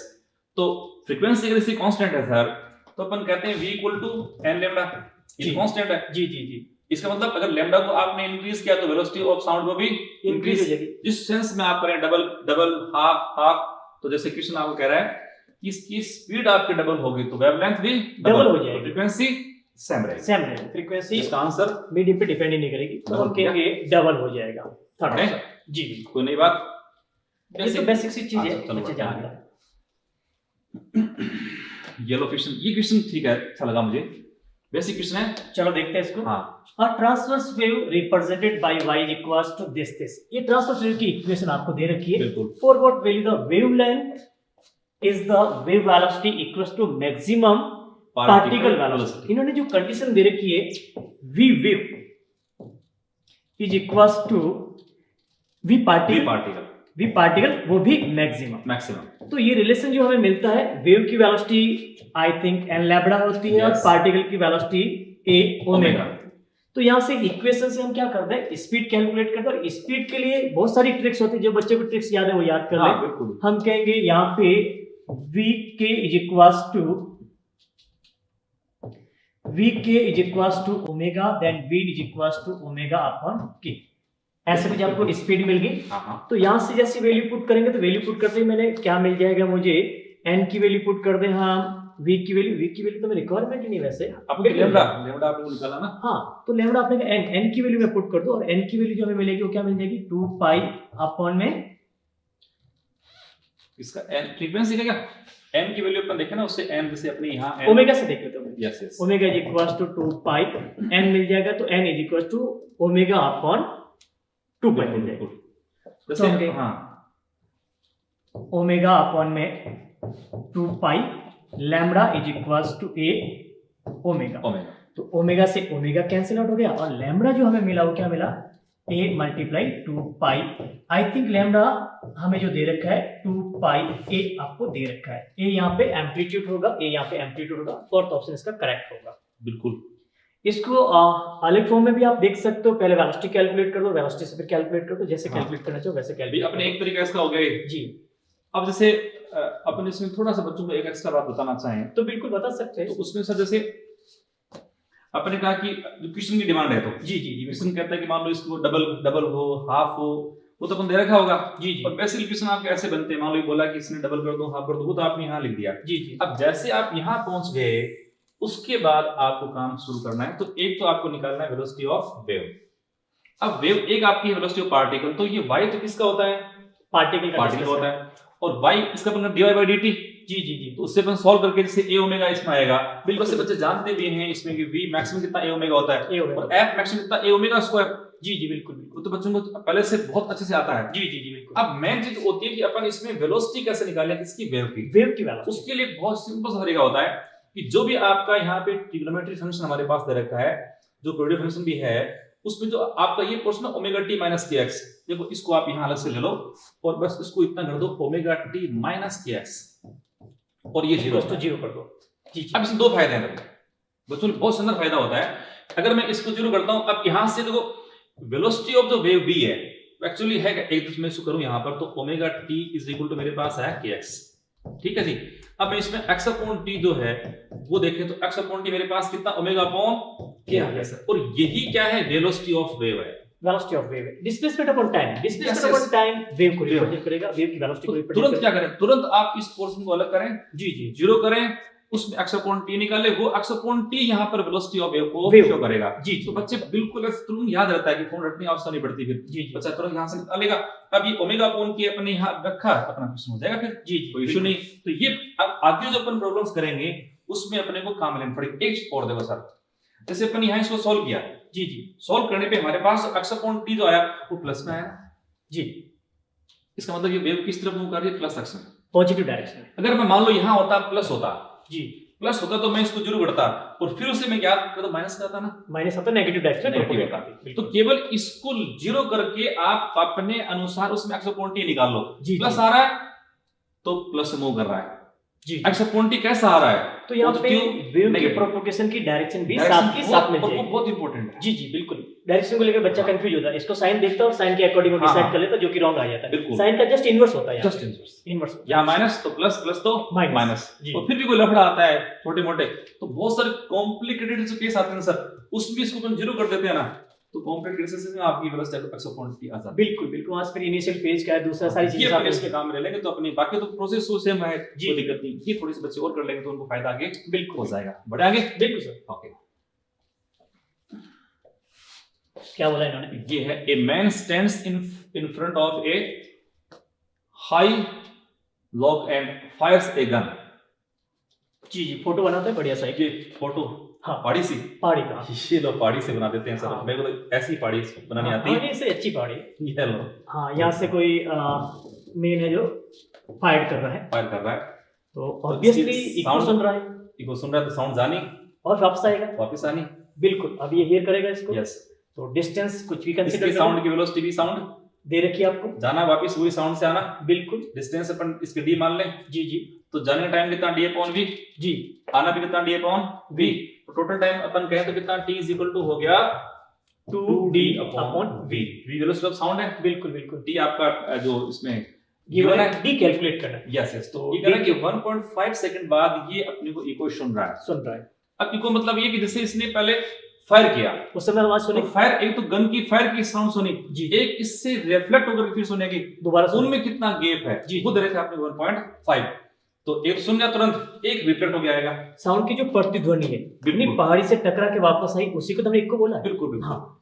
तो अब इशू नहीं सर, आप कर दो इसका आंसर निकाल दो। बिल्कुल। आंसर आई थिंक डी पूछा ना। यस। तो डी इज इक्वल्स टू हमें मिल गया vt by 2। वैल्यू पुट कर देते हैं और वैल्यू पुट कर देंगे। साउंड की स्पीड 330 दे रखी है आपको, 330 टाइम 1.5 और डिवाइड बाई 2, और यहाँ से आप देखेंगे तो हमें जो मिल जाएगा 3/2 3/4, तो 330 अपॉन में 4 मल्टीप्लाई 3, और ये वैल्यू आपका अप्रोक्स इक्वल्स टू मिल गई है 247 के आसपास है ना। Yes yes. 47.5 मीटर आपको मिल जाएगा, यानी आंसर जो जाएगा हमारा सेकंड करेक्ट जाएगा। अब प्रतिध्वनि में कुछ चीजें और भी होती कि डी का कितना न्यूनतम मान हो जिससे कि इसको हियर कर पाएगा। बिल्कुल तो वो थोड़ा सा बच्चों को बताते, कई बार पूछा गया है। सर बताएं, इसमें आपको और बीच में हेल्प करूंगा, बताएं आप। बिल्कुल हम कहेंगे इको सुनने के लिए हमारे कान पे जो इसका इफेक्ट रहेगा एक मिनिमम टाइम के लिए रहेगा। तो ह्यूमन ईयर की बात करेंगे तो ह्यूमन में जो इफेक्ट रहता है 1/10 सेकंड के लिए इफेक्ट रहता है। 1/10 सेकंड से पहले कोई भी सेंसेशन पहुंचेगा, कोई भी मैसेज पहुंचेगा तो उसको हम बाइफरेट नहीं कर सकते। तो कम से कम जो कंडीशन टाइम इंटरवल होना चाहिए वो क्या होना चाहिए, 1/10 सेकंड होना चाहिए। 1/10 सेकंड से हम देखेंगे कि टाइम इंटरवल मुझे मिल गया है यहाँ से, स्पीड आपको पता तो डी यहाँ से कैलकुलेट कर दूं। यहाँ पे जो टाइम आपको दे रखा है 3.5, उसकी जगह मैं क्या पुट कर दूं, 0.1 पुट करते हैं। 0.1 पुट करके आप डी कैलकुलेट करते हैं तो डी की value approx equals to 17 metre आती है, 16 पॉइंट समथिंग आता है, हम 17 मीटर कंसीडर कर लेते हैं। तो इको सुनने के लिए मस्ट बी इस पर्सन की हिल से डिस्टेंस जो होनी चाहिए कम से कम 17 मीटर होनी चाहिए, तब ये हियर कर पाएगा, अदरवाइज हियर नहीं कर पाएगा। तो इसका मतलब जैसे अपन कहीं से अपन जब छोटे रूम होते हैं जी तो अपन वहाँ छोटे रूम में अपन यहाँ खड़े हैं, मान लो दीवारें अपने जो है वो रिफ्लेक्टर का काम करें तो वो तो उनके साथ डिस्टेंस 17 मीटर से बहुत कम हुआ करती है। इसलिए छोटे रूम में तो इको सुनना पॉसिबल नहीं है। बड़े हॉल जो होते हैं, पुरानी हवेलीज जो होती है, बड़े बड़े हॉल होते हैं, क्लासरूम होता है, उसमें इको की प्रॉब्लम रहती है। जैसे मान लो अपन इको थोड़ा सा बच्चों को समझाना था ऐसे, मान लो मैंने एक यहाँ इसको टिक करा, अब जैसे मैं इसको टिक करता हूँ तो इसकी साउंड अपने कार में गई, फिर मैं अगेन टिक करा तो जो पहला टिक था उसका सेंसन अपने ईयर पे है, अगला अपन टिक किया उसका सेंसन हमारे माइंड में पहुंच गया। अब पहला जो आपका टिक था और अगला टिक था उसके बीच का जो टाइम डिफरेंस 1/10 सेकंड होना चाहिए, 1/10। अगर पहला टिक और दूसरा टिक उसके बीच का टाइम डिफरेंस 1/10 जैसे आपने कहा 0.1 सेकंड जो है, यदि उससे पहले दोनों साउंड अंदर पहुंच जाएगी तो उसको वाइब्रेट नहीं कर पाएंगे। जैसे मान लो इसको मैंने बोला कै, मैंने बोला खे, तो पहले कै का सेंसन चल रहा है और खे का भी इंटर कर गया, अगर कै और खे दोनों का साथ पहुंच गया 0.1 सेकंड के अंदर पहुंच गया तो ना तो अपन कै सुन पाएंगे और ना खे सुन पाएंगे। इसे साउंड सुनेंगे, डिस्टर्बेंस आएगा, कुछ तो बज रहा पर क्या बजा वो पता नहीं, अपन डिस्ट्रीब्यूट नहीं कर पाएंगे। बिल्कुल विधन पॉसिबल नहीं हो पाएगा। जी ऐसी बात होती है ना। बिल्कुल।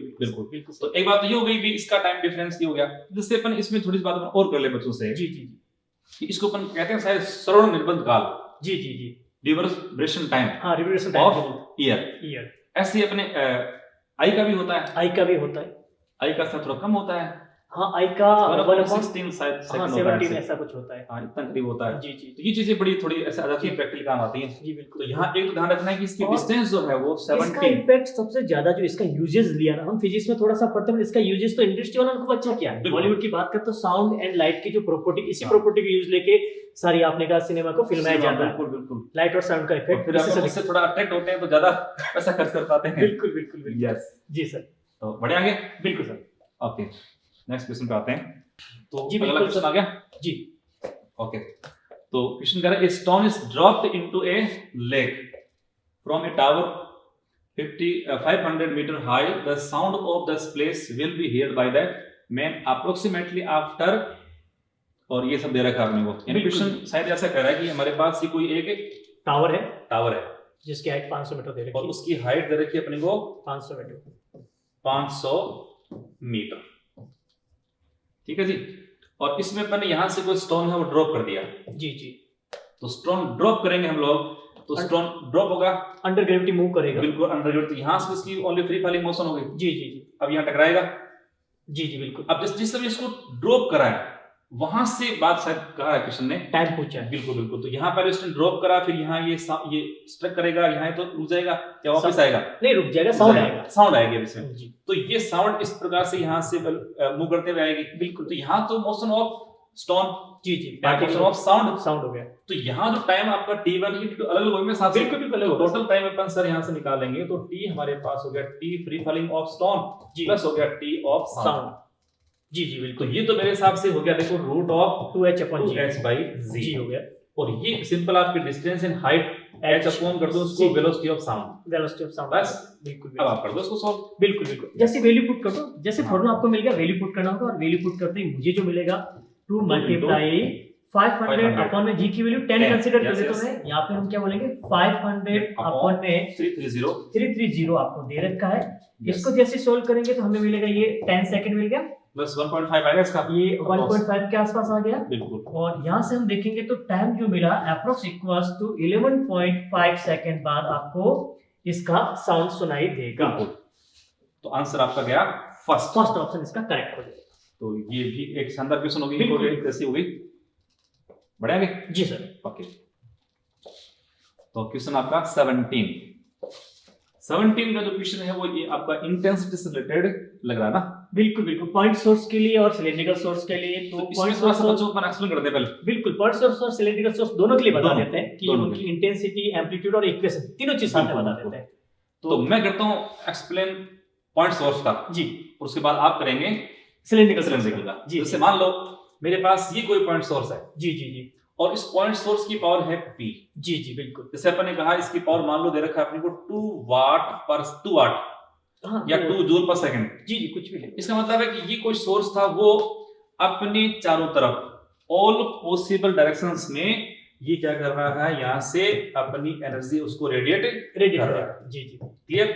साउंड के फॉर्म में या लाइट के फॉर्म में, जिसके फॉर्म में या हीट के फॉर्म में, जो इस तरह से निकाल रहा है। जी जी। अब हम लोगों को इससे किसी d डिस्टेंस पे या कोई r डिस्टेंस पे इस पॉइंट पे हमको पर सेकंड पर यूनिट एरिया कितनी एनर्जी यहाँ पहुंच पाती है। मान लो मैं यहाँ एक सरफेस मान लो और इस सरफेस का एरिया मेरे पास है मान लो a = 1 मीटर स्क्वायर।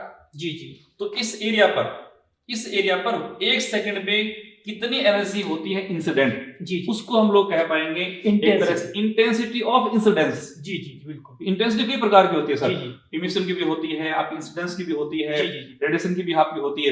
तो इसमें आपका कौन सा, यहाँ तो इसका इंसिडेंस हो रहा है, एक तो इसको बोलते हैं आपतन की तीव्रता हुई है। जी जी बिल्कुल। और आपतन की तीव्रता के रूप में अपन कहेंगे तो अब देखो यहाँ सर इसने P, जो इसका मतलब है कि इसने 1 सेकंड में P वाट एनर्जी निकाल लिबरेट की है। अब वो तो इसके सराउंडिंग में फैल गई ना।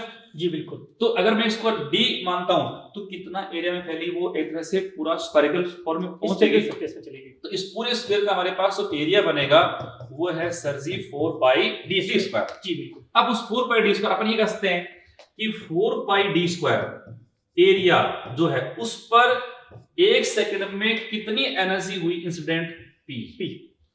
तो 1 पे कितनी P/4πd², और यही सर यहां बन जाती है आपकी इंटेंसिटी I, वो बन गई आपकी P/4πd²। जी, ये यहां पर इंटेंसिटी है। तो इंटेंसिटी जैसे अपन देखें यहां, तो अभी इसकी डिपेंडेंस किस पे हो रही है, तो I दिख रहा है अपने, एक तो पावर ऑफ सोर्स, ये तो कांस्टेंट रहेगी, बिल्कुल कांस्टेंट होगा, बदलेंगे तो बदल देंगे, क्या दिक्कत है इसमें। हां, पर अगर डिपेंडेंस इसकी आई तो डिपेंडेंस में आपको बिल्कुल साफ दिख रहा है कि एक तो जो सोर्स है उसकी पावर पे डिपेंड कर रहा है, दूसरा सोर्स और जो आपका पॉइंट ऑफ आपका है जहां इसको हम सेंस कर रहे हैं, जी जी, उसके बीच की डिस्टेंस पे डिपेंड कर रहा है। तो पावर के तो कैसा प्रोपोर्शनल हो गया, फिर आपका हो गया I कैसा 1/d² के प्रोपोर्शनल। अब थोड़ी सी बातें इसको और कर दो, जैसे अपन पढ़ते हैं इंटेंसिटी I वो होती प्रोपोर्शनल टू जैसे एम्पलीट्यूड का स्क्वायर, जी सर, और इसको अपन लिखें तो हो गया power/d²। जी जी जी। तो डिपेंडेंस का खेल देखना हो कहीं पर भी, इंटेंसिटी का या एम्पलीट्यूड का, किसके साथ, पावर ऑफ सोर्स के साथ या डिस्टेंस के साथ। मोस्ट इक्वेशन आपके हो सकते हैं कि इंटेंसिटी साथ बन जाए या एम्पलीट्यूड बन जाए। तो मैं इसी से अगर सोल्व कर दूं, अगर P को अपन मान ले भी कांस्टेंट, तो एम्पलीट्यूड किस पे डिपेंड करेगा, तो 1/d पे, क्योंकि तो है ना आपका a² प्रोपोर्शनल 1/d² है। जी जी, तो a हो गया 1/d²। इंटेंसिटी बात करेंगे तो I हो गया प्रोपोर्शनल 1/d²। तो इस तरह से आप इस इंटेंसिटी को समझ सकते हैं। आप सिलेंड्रिकल को आप सर इसी तरह से इसमें थोड़ा सा एक चीज में और इंक्लूड कर दूं। अभी हम बात कर रहे थे साउंड की और वेव्स की, अगर हम हीट सोर्स में चले जाए तो हीट सोर्स की जो पावर है वो टेंपरेचर पे कुछ डिपेंड करनी पड़ती है। बिल्कुल। तो यहाँ पे टेंपरेचर वाला फॉर्मूला सर और राइट कर दे हम तो, अच्छा वो स्टीफन वाला, हां हां हां, वेरी गुड, बिल्कुल कर सकते हैं। वो जो पावर है वो डायरेक्शन टू कितनी हो जाएगी, सिग्मा T4 अपॉन में d²। तो एक चीज बच्चों की हीट वाली यहाँ से अगेन मिल जाएगी, टेम्परेचर चेंज करेंगे सोर्स का तब भी इंटेंसिटी चेंज हो जाएगी। और इसी के रिगार्डिंग सर हम एक बात और करना चाह रहे थे कि आगे भी प्रॉब्लम दे रखे आई थिंक कि स्फेरिकल सोर्स की जो इक्वेशन होती है, वेव की इक्वेशन कैसे वो यहीं से बन जाएगी, फिर यहीं से बन जाएगी। बिल्कुल, उसको अपन अभी यही बता दें, यही बता दें। बिल्कुल, जैसे अपन यहाँ आगे, जैसे अपन यहाँ आगे सर, ए हमारे पास कितना है देखो 1 upon d मिल गया। तो d को अगर उस क्वेश्चन में कहीं मान लो d तो अपन d मान लेते हैं जी जी। तो जो वेव यहाँ से जनरेट होगी जी जी। अपन जो वेव की इक्वेशन लिखते हैं तो हमारे पास y y is equal to हुआ a sin और ये आपका sin ओमेगा t, इसको वापस लिख दूं y बराबर ये हमारे पास है a और sin omega t minus kx। अभी तो प्रॉपर्टी सिंपल है वो तो जी, जी, इसमें तो कुछ एक्स्ट्रा कुछ जैसे पूछा नहीं। एम्पलीट्यूड हो रहा है अपना a है जी जी। तो a जिससे अपन यहाँ से ज्ञात करें तो मेरे पास a, इसको मैं ऐसे लिखूं a is equal to a naught upon d। जी जी जी। तो इसको बस a नॉट तो कांस्टेंट है जी जी। तो अपन यहाँ इसको क्या लिख सकते हैं a नॉट अपॉन d और ये हो गया आपका sin omega t minus kx। और ये इक्वेशन से मेडिकल एग्जाम में पूछी गई। बिल्कुल बिल्कुल पूछी गई। तो स्फेरिकल के लिए अपन इस तरह से वेव बन जाएगी। बिल्कुल तो अपन वो क्वेश्चन देख लेते हैं सर, पहले अपने पास क्वेश्चन है ही। हाँ तो अपन बिल्कुल मिल जाएगा, अभी अपन ढूंढ लेंगे, ये पास में ही है, जस्ट पास में ही है, ज्यादा दूर नहीं है वो। ये रहा, ये नहीं ये नहीं आगे वाला है, ये तो रिफ्लेक्शन वाला है। आएगा, उसको ढूंढेगा। देखो पीछे चला गया, पीछे साइड तक, इससे पीछे वाला ये। हाँ ये है ना, बिल्कुल देखो ये आया। देखो गोलाकार प्रगामी तरंग का समीकरण क्या है? अपने डिस्टेंस दी मानी, इन्होंने आर मानी, आर मान रखी है, कोई दिक्कत नहीं उसमें। तो यस, उसमें दिक्कत क्या होगी? तो सीधे सीधे हम कहेंगे सारी चीजें हमने देखी, अभी इक्वेशन आपने देखी थी, उसी इक्वेशन को वापस से टिक कर देते हैं। ये अपॉन आर हो जाएगा, sin डिवाइड के x कि x बिल्कुल बिल्कुल प्लस x में जा रही थी ये, और अगर नेगेटिव तो ये प्लस माइनस को बच्चे समझ, कोई दिक्कत नहीं है। जी जी बिल्कुल। तो तो इसका आंसर जो चला जाएगा वो क्या चला जाएगा? 4 चला जाएगा। हाँ बिल्कुल, 7 पे तोड़ो को। अच्छा, फिर अपन जैसे अभी आप जैसे उसको एक्सप्लेन करेंगे जी, उसकी भी किस तरह से बनेगी, वो भी अपन उस क्वेश्चन को परफॉर्म कर देंगे। हाँ बिल्कुल बिल्कुल, उसमें हो जाएगा। तो पहले उसको एक्सप्लेन करते हैं। आपने ऐसा सेकंड ऑप्शन मुझे उस तरह का लग रहा है। हाँ, अगर मान लो ये आती है सिलेंड्रिकल, उसको कहते हैं लीनियर सोर्स, लीनियर सोर्स, तो उसमें शायद ये आपका आंसर बन जाएगा। जी जी जी, उसको एक्सप्लेन करेंगे तो बच्चों फिर बताएंगे बिल्कुल। तो वापस पहुंचे अपन उस क्वेश्चन में। बिल्कुल बिल्कुल। तो आपका एक क्वेश्चन से 7 हो गया ना।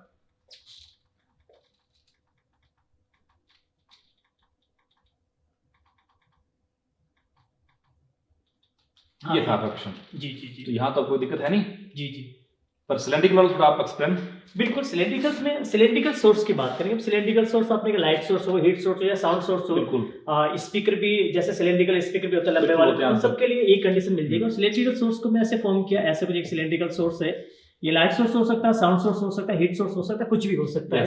और इसकी जो पावर है वो हमने पी कंसीडर की, और पावर गिवन सोर्स पे डिपेंड करेगी। सोर्स चेंज करेंगे तभी पावर चेंज होगी, ना चेंज होगी नहीं। इसका लेंथ मैंने एल कंसीडर कर दिया है, और यहाँ से जो एनर्जी लिबरेट होगी, यहाँ से जो आपने एनर्जी इमिट होगी, साउंड के फॉर्म में हो, लाइट के फॉर्म में या हीट के फॉर्म में हो, वो आप कहेंगे ऑल डायरेक्शन होगी। All direction, all possible direction जो आपको मिलेगी, ऐसे कुछ ऑल पॉसिबल डायरेक्शन मिल जाएगी। तो हम कहेंगे यहाँ पे जो वेव प्रोपोगेशन हो रहा है वो सिलेंड्रिकल फॉर्म में हो रहा है। सिलेंड्रिकल फॉर्म में जो वर्ड यूज होते हैं वेव फ्रंट, वेव फ्रंट, तो वहां तो बना था स्फेरिकल वेव फ्रंट, यहाँ पे बनेगा सिलेंड्रिकल बनेगा। बिल्कुल। तो यहाँ से हम देखेंगे किसी पॉइंट पे, जैसे कि मैंने ये पॉइंट कंसीडर किया, ये पॉइंट P है, या फिर आपने कोई भी पॉइंट ले लो, इस पॉइंट पे आपको क्या कैलकुलेट करना है? डी डिस्टेंस पे इंटेंसिटी। अब इंटेंसिटी की सारी चीज आपने वो बताई थी कि यहाँ पे जो पर यूनिट टाइम में, पर यूनिट एरिया पे जितनी एनर्जी इंसिडेंट होती है उसी को हमने इंटेंसिटी बोला। तो इंटेंसिटी का फॉर्मूला आई थिंक सर आपने बताया था, वही फॉर्मूला वापस से पुट करूं, पावर अपॉन एरिया। यहाँ पे जो एनर्जी लिबरेट हो रही है वो किसकी फॉर्म हो रही है? सिलेंड्रिकल।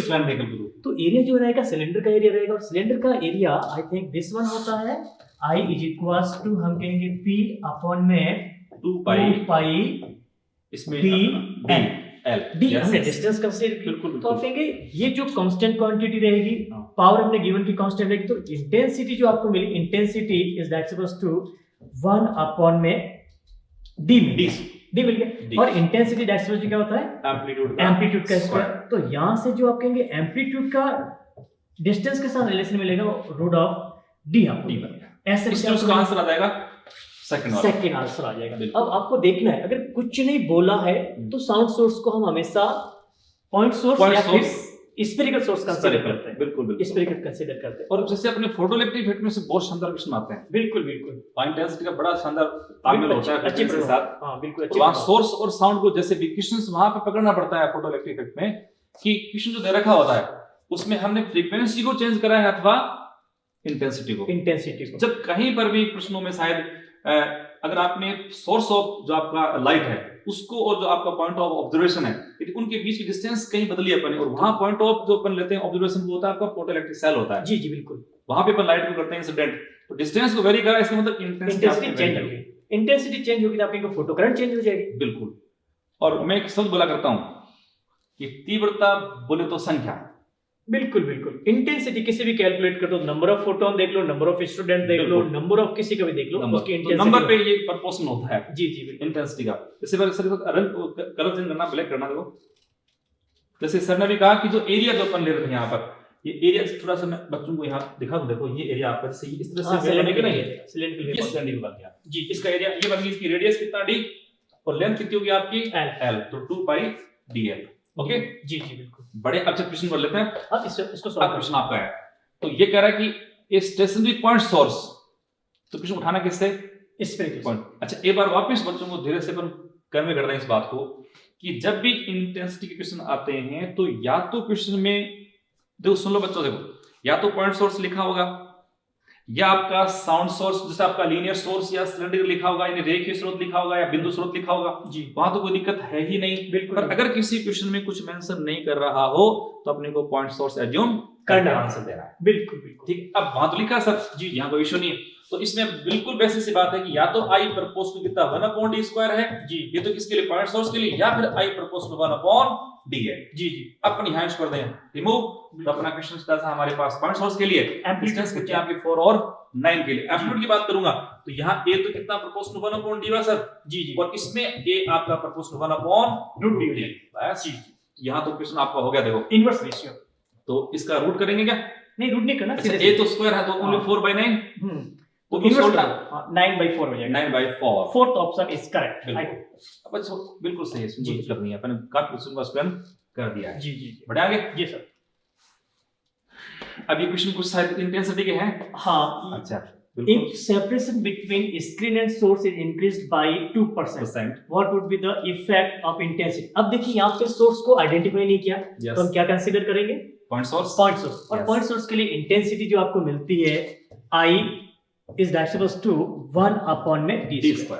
यहाँ पे जो चेंजेस है आप कहेंगे changes 2%, less than 5%, up to 5%। आप डेल मेथड यूज कर सकते हो। डेल मेथड जैसे मैंने यूज किया तो डेल I अपॉन में I in percentage is equals to, हमें जो मिलेगा क्या मिल जाएगा? ये माइनस का ट्वाइस ऑफ d अपॉन में d मिल जाएगा इन परसेंटेज। तो ये वैल्यू जो मिलेगी -2 मल्टीप्लाई कितना चेंज दे रहा है? इंक्रीज 2%। तो हम कहेंगे इंक्रीज किया तो पॉजिटिव आ जाएगा, ये -4% ऐसे कुछ आपको मिल जाएगा।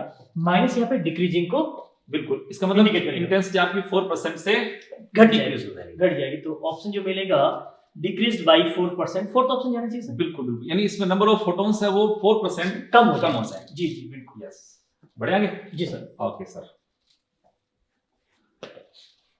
जी, आपका क्वेश्चन आ गया। ये क्वेश्चन एक अच्छा क्वेश्चन लगा। क्या प्रॉब्लम है इसमें? देखो कि फ्रीक्वेंसी भी चेंज हो गई है, एम्पलीट्यूड भी बिल्कुल बदल रहा है। मेडिकल में जो मैक्सिमम प्रॉब्लम पूछी गई उसमें एम्पलीट्यूड का ही रेशियो पूछा गया, फ्रीक्वेंसी कांस्टेंट रखते हैं, इसमें दोनों चीज चेंज की। तो ऑब्वियसली अपन फ्रीक्वेंसी का देखें, मान लो अपन यहां पहले तो एक हमारे पास वेव a है, एक b है जी जी।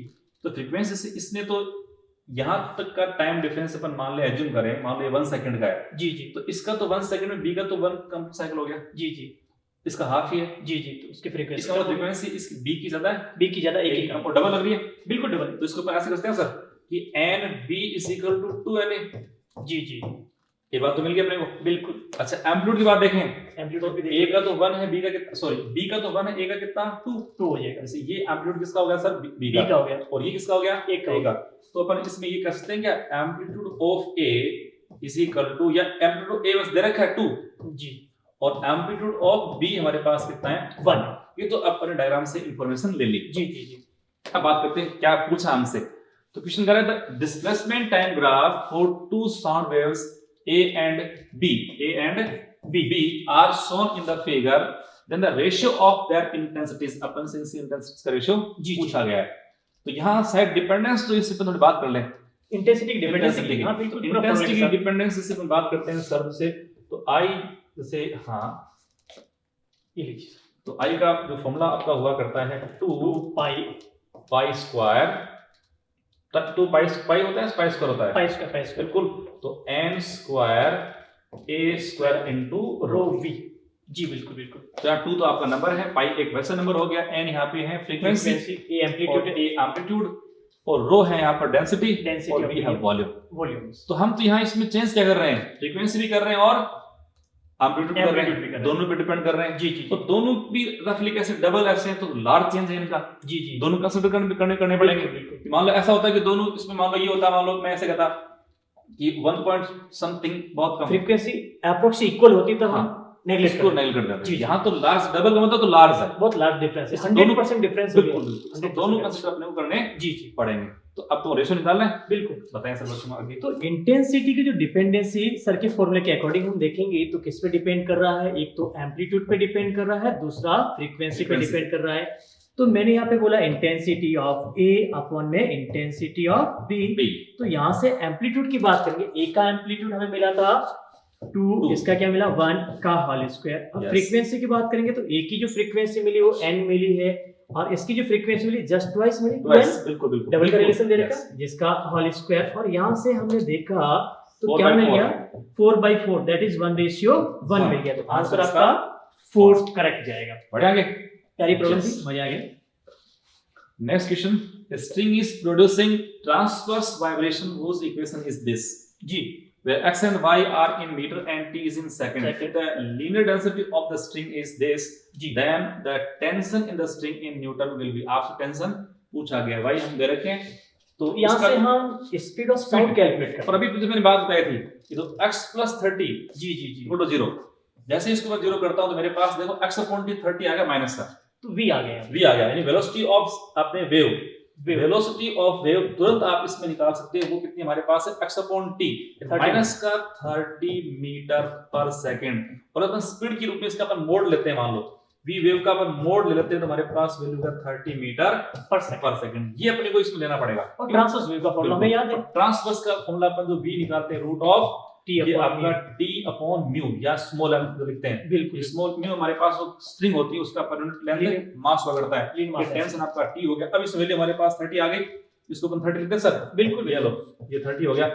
तो अपन इसका स्क्वायर कर दें, स्क्वायर का 900 is equal to t upon mu की वैल्यू रहती है कितना, ये लो तो t इज इक्वल टू हमारे पास हो गया म्यू इनटू 900। तो म्यू सर बोले कितना हुआ 1.3 इनटू 10 टू पावर -4 माइनस का 4 इनटू 900। तो और ये वैल्यू आपने का बड़ी स्मॉल सी वैल्यू आ रही है और small C value fourth option आपका जैसे 0.1 के आसपास आ रही है, 0.2 -3.2 हो गया, तो फिर उसमें से ये कम हो जाएगा। हाँ 9 मल्टीप्लाई दिस वन अपन करेंगे तो ये अप्रोक्स में इधर ले जाएंगे तो ये अपने का 0.1 के आसपास कहीं आ रही है। देखो इसके ऊपर सर 1000 मान लेंगे वैसे, हाँ 1000 मान लो, तो इसको 1000 मानते ही हमारे पास वैल्यू कितनी आती है, ये 0.1 आ गया, ये हो जाएगा 1 आ जाएगा 0.1 1.1 के आसपास उससे कम आएगा। कैलकुलेशन कैसे कर भी लेते थे, इसका आंसर आपका फोर्थ बिल्कुल हो जाएगा। मैम अब इसको बच्चा तुरंत काम ले लेगा। जी जी बिल्कुल बिल्कुल ठीक है, बढ़े जी सर। नेक्स्ट क्वेश्चन, ये भी प्यारी प्रॉब्लम है। तो इसमें जो रिफ्लेक्शन की प्रॉब्लम है और बच्चा थोड़ा सा कंफ्यूज होता है रिफ्लेक्शन को लेकर कि कब पाई आ जाता है, कभी पाई नहीं आता है, कभी नेगेटिव आ जाता है, वो आ जाता है। उन चीज को थोड़ा सा समझ ले कि यहाँ पे रिफ्लेक्शन जो हो रहा था 2 टाइप से होगा, एक तो रिजिड सरफेस से होगा, एक फ्री सरफेस से होगा। तो फ्री सरफेस से होगा तो हम कहेंगे फ्री सरफेस में कोई तरह का फेज डिफरेंस जनरेट नहीं होता ही नहीं, और जैसे रिजिड सरफेस है वहां पे पाई का फेज हम जनरेट कर दें और पाई का फेज जनरेट करते हैं, दूसरी सारी चीजें हो जाएगी। तो इसका अगर फोटो बना दें हम रिजिड सरफेस का, तो रिजिड सरफेस पे कोई वेव इंसिडेंट हो रही थी, कोई भी वेव फंक्शन मैंने ले लिया आपने समझने के लिए, ऐसा कुछ वेव फंक्शन ले लिया, ऐसे आपने कहा इंसिडेंट हो रहा। अब इंसिडेंट होगा, ये रिजिड सरफेस है तो यहाँ पे फेज डिफरेंस पाई का जनरेट हो जाएगा। तो इंसिडेंट वेव ऐसे कुछ मिली, तो रिफ्लेक्टेड वेव की अगर हम बात करेंगे तो रिफ्लेक्टेड वेव यहाँ पे जो मिलेगी ऐसे कुछ आपको मिल जाएगी। वेव पल्स की मैंने बात की, ये आपने का रिफ्लेक्टेड का मिल जाएगा। तो हम कहेंगे यहाँ पे एक तो डायरेक्शन जस्ट अपोजिट होगी और फेज डिफरेंस कितने का जनरेट हो गया, पाई का जनरेट हो गया। तो इंसिडेंट वेव की इक्वेशन जो भी मुझे मिली है हम कहेंगे y incident is equals to a sin omega t plus minus ले लो, माइनस ले लो पॉजिटिव माइनस kx। तो यहाँ पे जैसे रिफ्लेक्टेड होगा तो हम कहेंगे होगा क्या, अगर सरफेस को आइडियल मानेंगे और आइडियल सरफेस में हम कहेंगे एम्पलीट्यूड इंटेंसिटी उतनी रहेगी। मैं आइडियल लेके एक बार इक्वेशन राइट कर दूं रिफ्लेक्टेड की, फिर जो प्रॉब्लम पूछी उसकी बात करेंगे। हम कहेंगे a sin ओमेगा t, जहां माइनस था वहां पे प्लस आ गया, साथ में पाई का फेज डिफरेंस जनरेट हो गया। ये तो आइडियल सरफेस के लिए हो गया। अब यहाँ पे सरफेस क्या करती, जितनी भी एनर्जी इंसिडेंट होती, फ्रीक्वेंसी इंसिडेंट होती, उसका 74% को ही रिफ्लेक्ट करती। Yes. हो सकता है लॉस्ट हो गई, एब्जॉर्ब हो गया, जो भी हुआ है। तो यहाँ से हम कहेंगे रिफ्लेक्टेड वेव की जो इक्वेशन हमें मिली है वो इक्वेशन सीधे सीधे राइट कर दे हम, और राइट करते ही आप कहेंगे ये वाई रिफ्लेक्टेड जो मिला है वो कितना मिल जाएगा, ए नॉट था, अब ए नॉट की वैल्यू कितनी होगी सर, ए नॉट हो गया 64 टाइम्स ऑफ इनिशियल। बिल्कुल। तो हम कहेंगे यहाँ से 60 by 100 by 100 ए नॉट, यहाँ से जो मिला है sign omega T plus K x plus five का फेज डिफरेंस जनरेट हो गया। फाइव को जैसे आप फाइव को देखेंगे वैल्यू पुट करेंगे तो हमें क्या हो जाएगा, नेगेटिव में चला गया, और यहाँ से आएंगे 64/100 A naught sine omega T plus K X. Direction भी चेंज हो गई बिल्कुल, और फेज भी चेंज हो गया। तो ऐसा कुछ आंसर आना चाहिए। क्या दे रखा है इन्होंने, तो ये आपका हो गया। देखो माइनस तो इसमें कौन से में आ रहा है, देखो माइनस एक में है और है एक में ही है, बिल्कुल प्लस का है सारा, ये आपका आंसर बिल्कुल परफेक्ट हो जाए, कोई इशू नहीं है जी। तो अपन जैसे इसको अगला जो लेक्चर होगा सर स्टैंडिंग वेव वाला, जी वहां इसके ऊपर और अच्छे से बच्चों को एक्सप्लेन कर पाएंगे। तो अपने स्टैंडिंग वेव प्रोड्यूस करने के लिए रिफ्लेक्शन वो रिक्वायरमेंट है, बिना तो आपने कहा आप इस प्रॉब्लम के साथ फिर आप जो नेक्स्ट वीडियो होगा ना उसको और ढंग से देखना, उसमें अपन और शानदार तरह से बच्चों को एक्सप्लेन करके यहाँ किस तरह से ये आपके और जो वेव फॉर्म बनते हैं, वेव फॉर्म अलग पल्स वेव उसका शेप कैसा होगा आ जाए, उन सबको अपन बाद में एक्सप्लेन करेंगे। अभी यहाँ इसको शेप कैसा होगा, किस टाइम पे कितना शेप रहेगा, वो सारी चीजें पल्स वेव में देखेंगे। बढ़े आगे जी सर। ओके, नेक्स्ट क्वेश्चन आपका हो गया, a wave travelling in positive X direction with amplitude 0.2 metre has a velocity of this 360।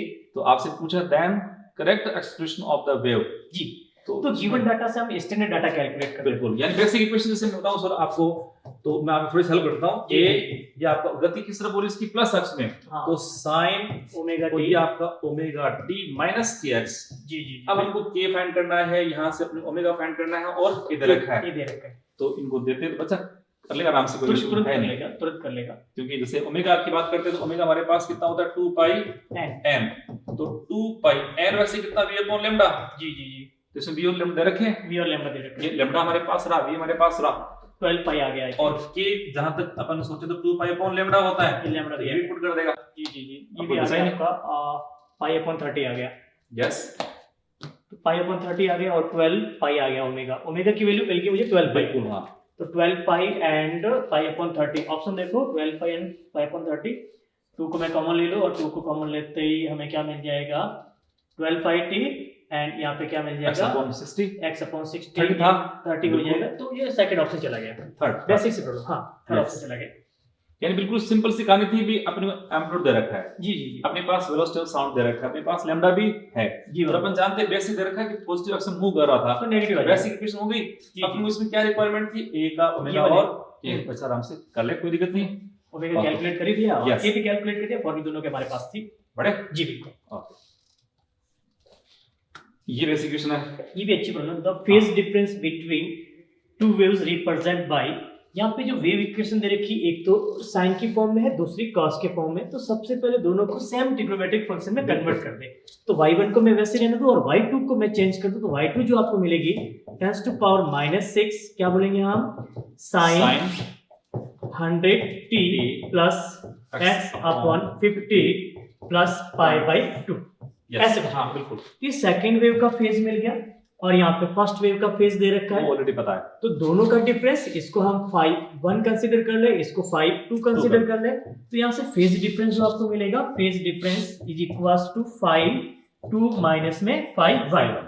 जैसे आप डिफरेंस कैलकुलेट करोगे 100t से 100t x अपॉन 50 से 50 कैंसिल हो गया, यहाँ पे मिलेगा 0.5 और यहाँ पे मिलेगा π/2। तो ये जो मिला है π/2 माइनस में 0.5, इसको सॉल्व करने पे π/2 आप क्या कर दो सर, जी π/2 आपका होता है 1.57 माइनस 0.5 तो आप आएंगे 1.07 यहाँ पे मिल गया, 1.07 यहाँ पे मिल गया। ये रेडियन में है, रेडियन में मिलेगा, रेडियन में कैलकुलेशन चल रही, ये रेडियन में आपको मिल गया। बिल्कुल जी। तो इसमें सर अपन बच्चों में एक बात थोड़ी जैसे अपन कही तो उसको अपन कन्वे कर दें पूरा, जी आगे सिचुएशन करने कहीं पर भी फेस डिफरेंस के, तो बच्चे को क्या सावधान रखनी चाहिए। तो सबसे पहले तो दोनों फंक्शन सेम ट्रिग्नोमेट्रिक फंक्शन होने चाहिए, दोनों या तो प्लस, दोनों साइन साइन होने चाहिए, या दोनों cos cos होने चाहिए, और दोनों या तो प्लस दोनों या माइनस होने चाहिए। जी जी बिल्कुल। यानी जो हमारे पास ये साइन था जी ये हमारे पास cos है जी। तो अभी ये दोनों ट्रिग्नोमेट्रिक सेम में नहीं थे, इसलिए हमने इसको पहले ही बदला ना, पहले बदला। बिल्कुल। तो एक तो काम आ गया, हमें क्या करना है कि ट्रिग्नोमेट्रिक फंक्शन का सेम होना चाहिए, जी जी। और या तो दोनों प्लस दोनों माइनस, ये सौदा करनी पड़ेगी। अगर डायरेक्शन अपोजिट दे रखी तो वहां पे पाई का फेज और एडिशनल ऐड हो जाएगा, फिर अपन हाँ उसको भी अपन करेंगे, बिल्कुल उसको भी ऐड करना होगा। यस यस जी। तो फिर ये ध्यान रखिएगा बच्चा, तो क्वेश्चन गलत है नहीं होगा, बिल्कुल नहीं होगा। तो ये भी क्वेश्चन आपकी हो गया। जी सर। ऐसा क्वेश्चन एक नीट में पूछा पहले, हाँ नीट में प्रॉब्लम आई, ऐसा क्वेश्चन आया था, तो ये भी एक प्यारी प्रॉब्लम है। बिल्कुल ये ऐसा क्वेश्चन अपन पीछे भी करा था। हाँ हाँ, इक्वेशन पे थोड़ा सा चेंज कर दिया, फॉर्म चेंज कर दिया, कुछ इक्वेशन चेंज करा है, चेंज कर दिया। तो इसमें हमसे क्या करा, देखो ये कह रहा है कि मेनली जैसे इसको मैं उठाऊं क्वेश्चन को, देखो transverse wave is represented by the equation this, for what value of lambda the maximum particle velocity equal to 2 times, जैसे अपन पहले करते थे डबल भी हो सकता है, हाँ वेव वेलोसिटी। तो इसमें जैसे maximum particle velocity equal to 2 times the wave velocity, इसका मतलब v पार्टिकल, v जो पार्टिकल वो भी कौन सा मैक्सिमम, मैक्सिमम वाला, मैक्सिमम वो है double of an lambda v of wave. अब वेव की वेलोसिटी जैसे तुरंत आपको इसी से फाइंड करनी चाहिए। जी जी, यहाँ से कैलकुलेट तो यहाँ से हमारे पास x अपॉन v आ गया, v आ गया, सीधे से v आ गया, बाकी से इसको मल्टीप्लाई करेंगे तो भी घट जाएगा। हाँ कैंसिल आउट हो जाएगा, तो वैसे हाँ, तो एक तो अपन इसकी वैल्यू यहाँ देखें तो हमारे पास कितनी है, देखो सर x अपॉन t और प्लस का है ना, तो ये तो आपको v मिल गया भाई। जी जी जी, v भी पुट करना है।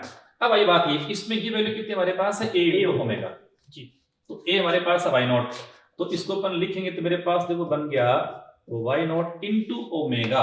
तो अगर सर इसको अपन मल्टीप्लाई करें इससे, ओमेगा जो मिलेगा 2 पाई v अपॉन लैम्डा। हाँ तो 2 पाई v अपॉन लैम्डा क्या है, ओमेगा। ओमेगा। तो हमें जो इन्फॉर्मेशन थी क्वेश्चन की, जो एज पर क्वेश्चन जो इसकी रिक्वायरमेंट थी, सब अपन ने पहले से तैयार कर ली। जी जी, अब वैल्यू पुट करनी है, तो हम जैसे एक को क्या लिखें सर, y नॉट, ओमेगा जैसे मैंने इसको मल्टीप्लाई किया 2 पाई लैम्डा इनटू v बन गया ओमेगा, फिर 2 पाई लैम्डा इनटू x बन गया k।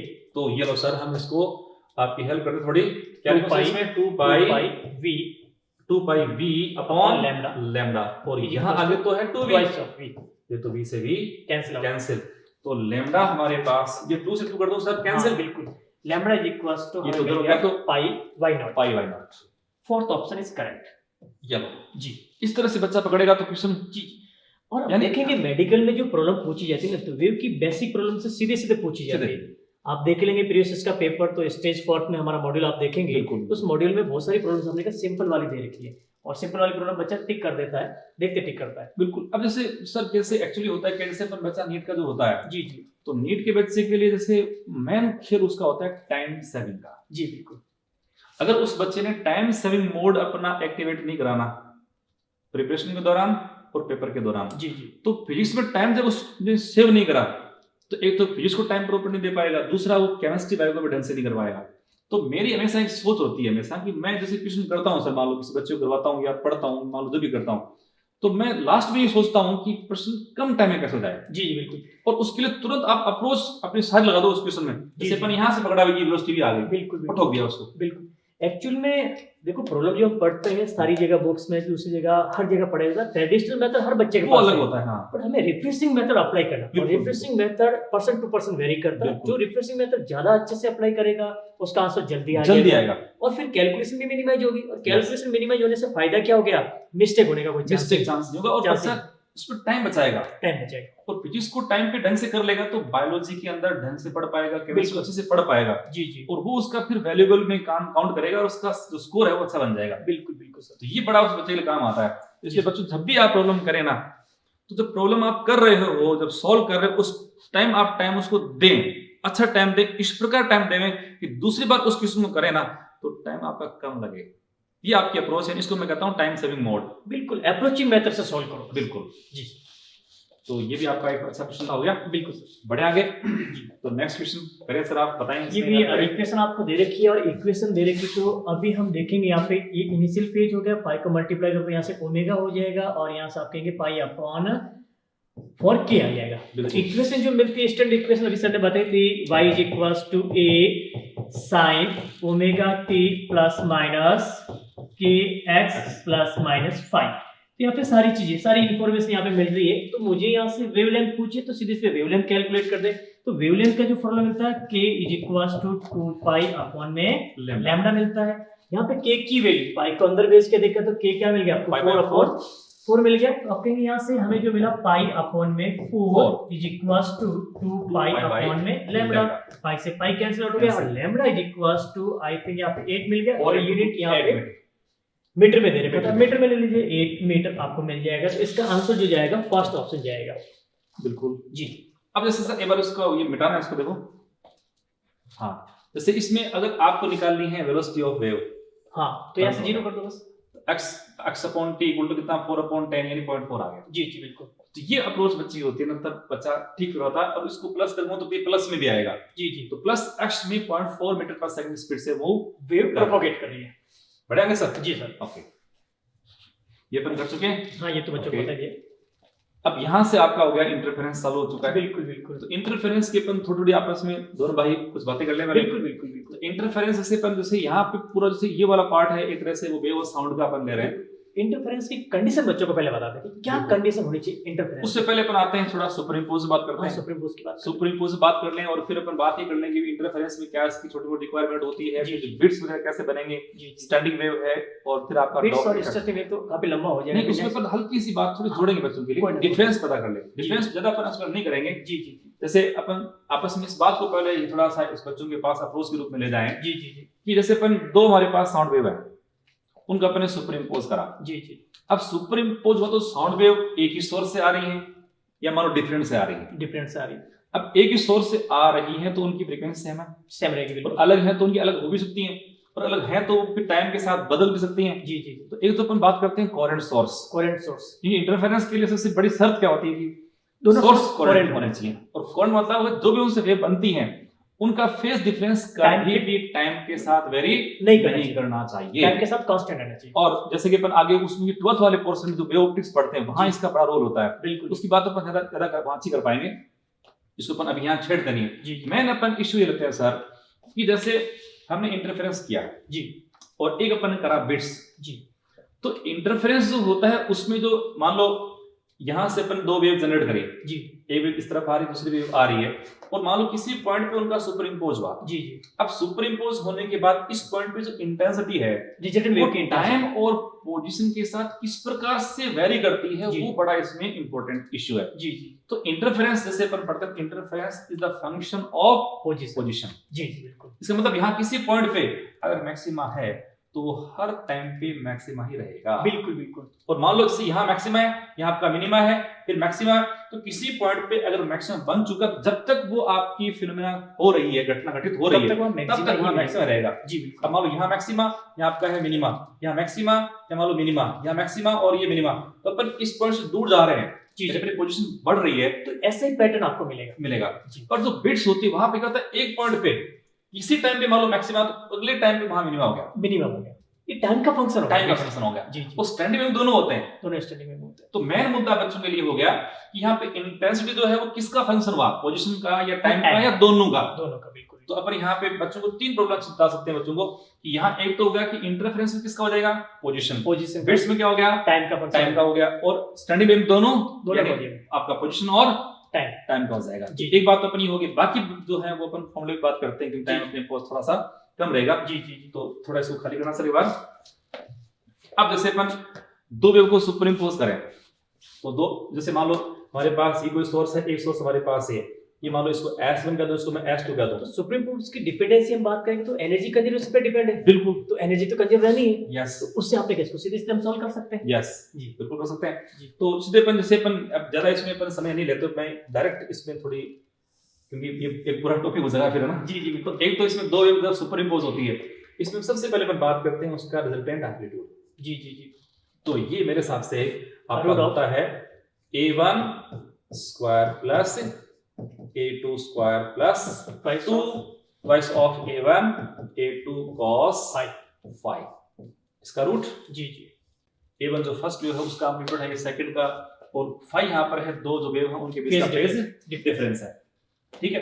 अब इसमें एक बात अपन और कर लेते हैं, मान लीजिए यहाँ पर A1 = A2 = मान लो A0 है, दोनों सेम जी जी एम्पलीट्यूड के हैं, ये भी अपना a स्क्वायर ये आपका 2a स्क्वायर बन गया। तो इसको अपन सॉल्व करेंगे तो 2a स्क्वायर ये हो गया, 2 पर कॉमन ले तो क्या 1 plus twice of a not, yes yes twice of a not cos square theta by 2, cos theta by 2 square क्या नहीं only cos theta by 2, theta by 2 square हट जाएगा, रूट हट गया भी अपने ये होगा ना सर, ये a स्क्वायर इस 2a स्क्वायर यहाँ पे 2a स्क्वायर, तो अपन ने कॉमन ले तो 2a स्क्वायर कॉमन आ गया। जी तो 2a square into 1 plus cos 5 जी और 1 प्लस cos 5 क्या होता है आपका 2 cos स्क्वायर 5 बाई 2 होता है। तो वहां रूट फिर आपका रूट से हट गया, हट गया 2 हट गया। तो बिल्कुल अपना ये सेव हो गया 2a not cos theta by 2। अब जैसे यहीं से अगर बच्चों को थोड़ी सी बात कन्वे कर दूं कि अगर अपन बात करते हैं इंटेंसिटी की आई रिजल्टेंट कब दोनों सेम होने पर, जी जी वो स्क्वायर के रूप में होती है। जी जी इसका अपन स्क्वायर करके देता हूं 4a नॉट स्क्वायर, जी जी a नॉट के ऊपर मान ले i नॉट, जी, उस जी। केस में उसकी क्या बन जाएगी 4i not cos square 5 by 2 जी। और यहां पर भी अब देखो cos 5 की वैल्यू मैक्सिमम कितनी होती है 1।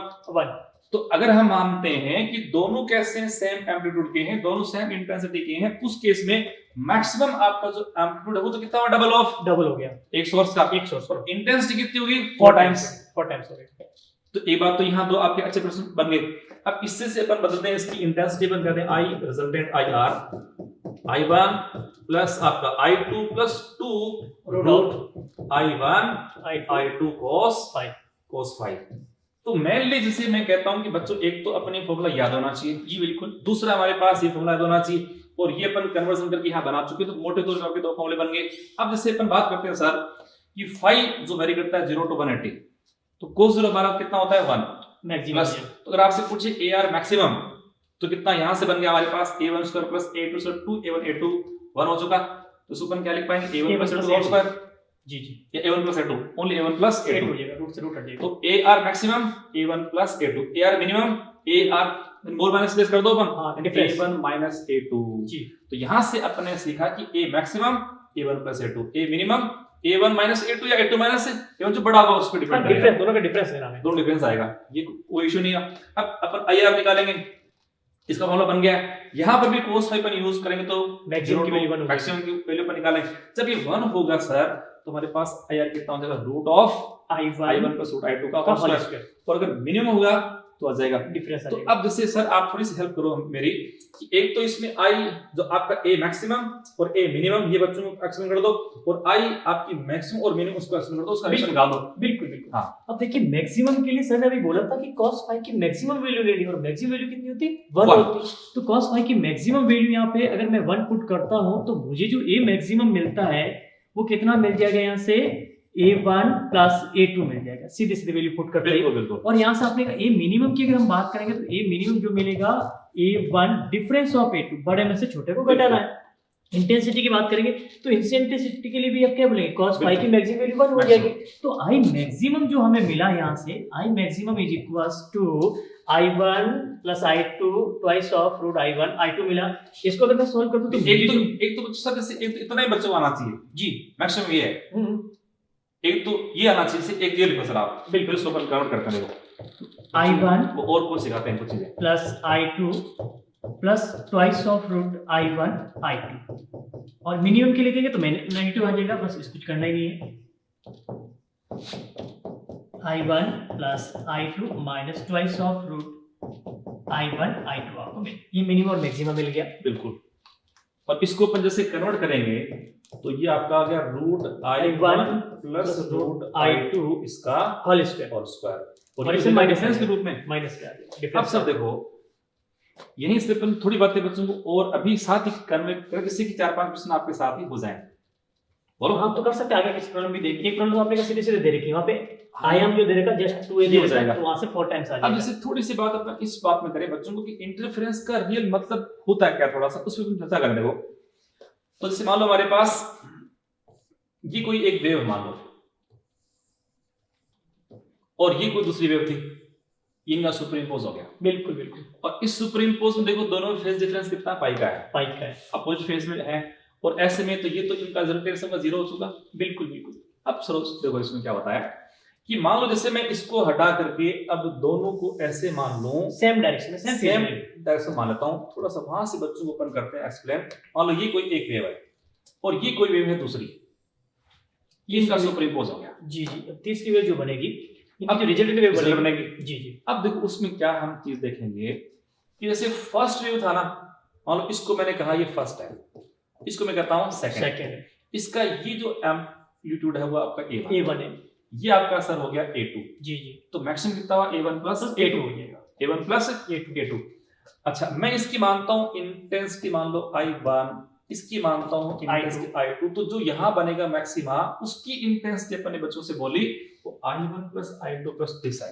जी बिल्कुल। अब देखो अगर इंटरफेरेंस नहीं होता है, अगर ये सोर्स आपके कोहेरेंट नहीं होते हैं, तो सोर्स की कोहेरेंट ना होने पे ओनली अपन को मिलती एवरेज इंटेंसिटी, ओनली ऐड होता है, बिल्कुल नहीं, कोई चीज नहीं बनती, एनर्जी तो बन रहेगी। अगर इंटरफेरेंस होता है नहीं होता है, यानी सोर्स आपके किस तरह से, उस पे बात करते हैं। अगर सोर्स आपके हैं कोहेरेंट, इंटरफेरेंस वहां पे होगा, और इंटरफेरेंस अगर होगा तो इंटेंसिटी आपको ये मिली ना। जी, वो क्या है कि उनके सम से कितनी ऐड हो रही है एक्स्ट्रा, वो है 2 ऑफ I1 I2। ये किससे मिला रिजल्ट, ये इंटरफेरेंस से। जी, तो यहां देखो जहां इंटेंसिटी आपकी अधिक थी वहां तो अपने को इतना एक्स्ट्रा मिल गया, और जहां बनेगा, जिसको अपन कहते हैं दो टाइप्स के आपके होते हैं, कंस्ट्रक्टिव और डिस्ट्रक्टिव होते हैं। तो जहां आपका संपोषी व्यतिकरण होता है पर इतनी इंटेंसिटी आपको एक्स्ट्रा मिल गई, बढ़ के मिल गई, और यहां इतनी कम मिल गई, बट नेट कितना, नेट उतना ही रहेगा। इससे क्या पता लगता है, interference is based on energy conservation principle. जहां संपोषी व्यतिकरण वहां इतनी इंटेंसिटी एनर्जी ट्रांसफर एक्स्ट्रा हो गई और उतनी यहां से कम हो गई।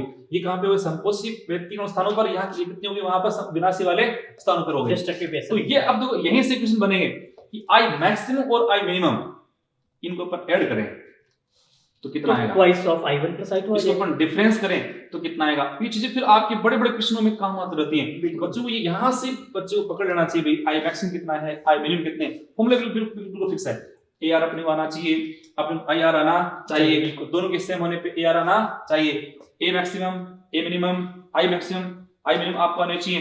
फिर इंटरफेरेंस हो या नहीं हो, अब नहीं की बात जब आएगी तो क्वेश्चन साफ लिखा गया है, सोर्स कैसे आपके नॉन कोहेरेंट है, तो इंटरफेरेंस वहां पे अपन को इंटेंसिटी कितनी मिलेगी, एवरेज दोनों का सम यानी I1 प्लस I2 मिल जाएगी। तो जैसे अपन यही से क्वेश्चन आपसे सर अपन डिस्कस कर ले आपस में दोनों भाई, कि अगर मान लो हमारे पास दोनों सोर्स हैं, उठा दो कोई दिक्कत नहीं, मान लो अपने पास दोनों सोर्स थे, या इस क्वेश्चन पहले कर डालें, बिल्कुल इसको पहले कर देते, देखो फिर आगे वाला आएंगे। बिल्कुल, तो इसमें क्वेश्चन कह रहा है, बताएं सर आप पढ़ें इसको क्या है। Two periodic waves, intensities I1 and I2, pass through a region at the same time in the same direction.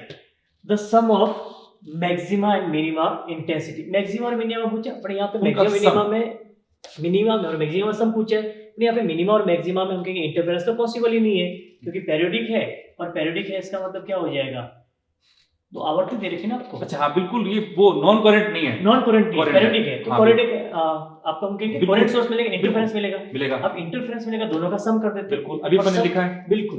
तो सम करने पे यहाँ पे जो इंटेंसिटी मिलेगी उसी की इंटेंसिटी आपसे पूछी गई है, बिल्कुल। हम कहेंगे I maximum plus I minimum, दोनों की वैल्यू पुट कर दो, वैल्यू पुट करने से हमें एवरेज इंटेंसिटी मिल जाएगी।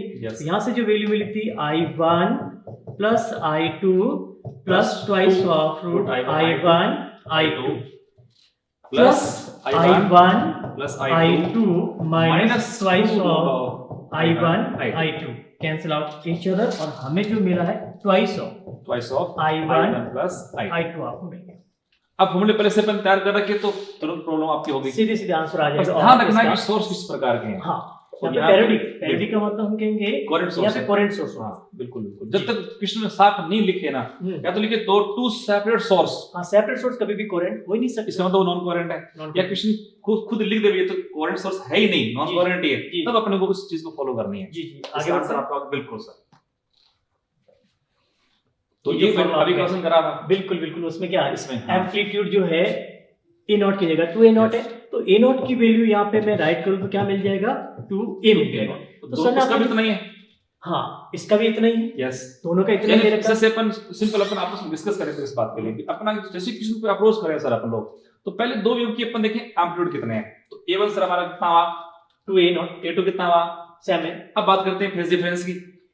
फेज डिफरेंस यहाँ पे थीटा दे रखा है, दोनों साइन के हैं, प्लस के हैं, दोनों साइन के सेम फंक्शन, ओनली अपने को इसका फेज डिफरेंस लेना है, तो कितना थीटा आ गया, यानी A1 A2 बराबर कितना 2A, और फेज डिफरेंस थीटा हो गया क्वेश्चन।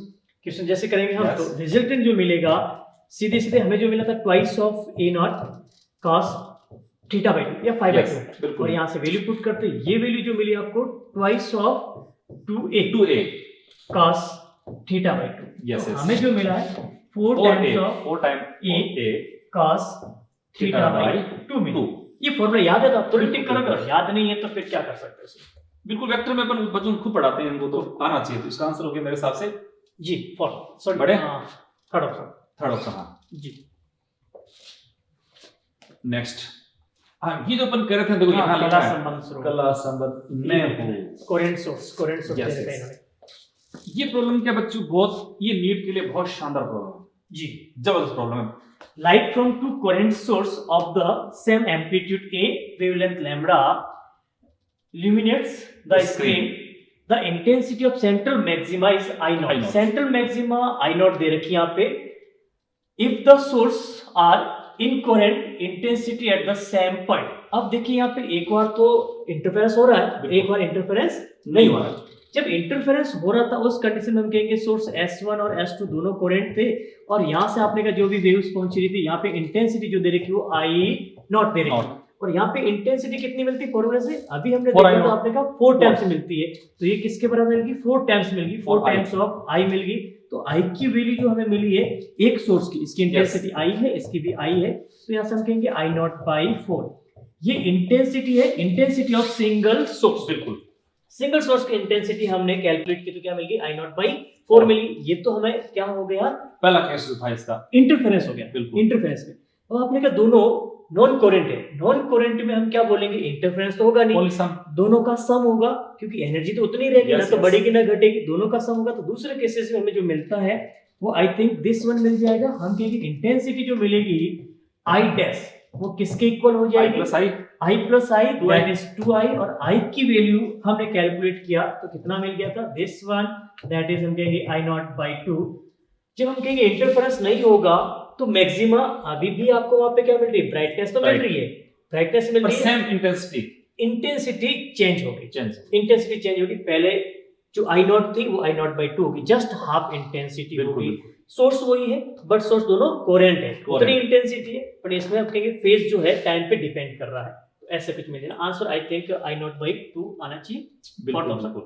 यानी क्वेश्चन का जो मेन मकसद था कि सेंट्रल मैक्सिमा, तो सेंट्रल मैक्सिमा जो अपन पढ़ेंगे तो ये दोनों सेम पाथ होंगे, फेज इनका डिफरेंस कितना 0 होगा, 0 होगा। और कंस्ट्रक्टिव इंटरफेरेंस होगा, इंटेंसिटी यहाँ पे मैक्सिमा होगी, तो बिल्कुल आई नोट हमारे पास कितनी 4i होगी, वहां कितना 2i बनेगा। जी, बस साफ दिख रहा है, ये 2i इसका आधा है जी है ना, बिल्कुल। ये पहले 4i थी जिसको आई नोट दे रखा है। जी। बस यहाँ बड़ा कंफ्यूजन होता है, बच्चा गलत कर बैठता है यहाँ से, हाँ थोड़ा सा देखो लैंग्वेज ये थोड़ा लिखना ढंग से बच्चों को करना ही पड़ेगा जी है ना। तो आंसर हमारा कौन सा आ गया, फोर्थ ऑप्शन। फोर्थ आ गया, बढ़िया ना सर। जी सर। ओके तो ये अपना क्वेश्चन है कि the two interfering waves waves have intensity in the ratio of 9/4, यानी ये सर Intensity हमारे ratio पास दे हो गया I1 by I2 I2। Okay तो I1 I1 थोड़ी I2 सी हमारे आपकी- पास है 9/4। जी अब हमसे पूछा क्या जा रहा है, तो इसमें जो इंटरफेरेंस पैटर्न बनेगा उसमें मैक्सिमा और जो मिनिमा है उनकी उनका इंटेंसिटी ratio, पूछिए। इसका मतलब आपसे पूछ लिया I maximum upon I minimum, I maximum upon I minimum. I minimum. तो जैसे कि अपन अभी क्वेश्चन बच्चों को बताया था, तो ये आपका है root of I1 plus root of I2 इसका होल स्क्वायर। साथ करो दोनों को, देखो जी बिल्कुल आसान। तो root I1 minus root I2 का होल स्क्वायर, दोनों में स्क्वायर था भाई। जी जी बिल्कुल।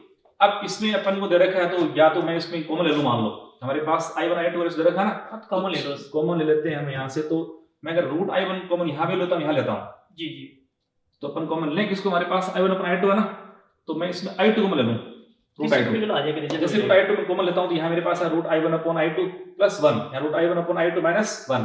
तो देखो यहाँ हमको मिला root I1 by I2 plus 1, और नीचे हमको मिला root I1 upon I2 minus 1 इसका होल स्क्वायर। जी बस तो वैल्यू आपको दे रखी है, इसलिए Yes। पुट कर देते हैं। तो फिर यहाँ क्या लिखेंगे, 9/4 का रूट कितना 3/2, 3/2 प्लस 1 5/2। तो हमें यहाँ तो ऊपर तो मिल गया कितना, चलो इसको अंदर रखिए ना, तो ये तो है ऊपर तो 5/2, नीचे हमारे पास कितना रूट में ही है, और ये कितना था 3/2 माइनस 1 1/2, 3/2 1/2 1/2 लो साहब 2 से 2 कैंसिल कैंसिल, तो 5 25 25:1, 25:1, ये आपको मिल गया सेकंड ऑप्शन। ऐसे करना ही पड़ेगा। बिल्कुल बिल्कुल, इजी प्रॉब्लम और पूछी भी जाती है, बच्चों हाँ। थोड़ी सी प्रैक्टिस तो करनी पड़ेगी, बिना प्रैक्टिस तो फिजिक्स ही फिजिक्स प्रैक्टिस का ज्ञान। प्रैक्टिस पूरा खेल प्रैक्टिस का है। जी बढ़िया ना सर? जी सर। ओके, अब अपन आगे हैं इसका अगला पोर्शन, बिट्स। हाँ बिल्कुल, बिट्स की बात करेंगे। बिट्स स्पंद। बिट्स भी सुपरपोजिशन की एप्लीकेशंस है, बिल्कुल बिल्कुल। और यहाँ पे बिट्स में हम मोटी मोटी बात करते हैं तो हम कहेंगे बिट्स प्रोड्यूस होने के लिए जो साउंड वेव्स ट्रैवल करें उनकी फ्रीक्वेंसी अप्रोक्स इक्वल होनी चाहिए, आसपास की होनी चाहिए, और जब वो सुपरपोज होगी तो टाइम डिपेंडेंट एक फंक्शन मिलेगा, टाइम डिपेंडेंट फंक्शन मिलेगा तो किसी टाइम पे मिनिमम मिलेगा, किसी टाइम पे मैक्सिमम मिलेगा। इसी पैटर्न को हमने बिट्स बोला। यानी जैसे इसके ऊपर जैसे भी बात कर रहे थे, तो मान लो यहाँ पे कोई बंदा खड़ा है जी, तो उसके पास जो वेव आ रही है सुपर इम्पोज कर रही है, तो ये जो यहाँ पर अपन किसी बंदे को जो एज्यूम कर रहे हैं वो तो अपने पास एक पॉइंट ऑफ हो गया, ऑब्जर्वेशन हो गया। जी जी।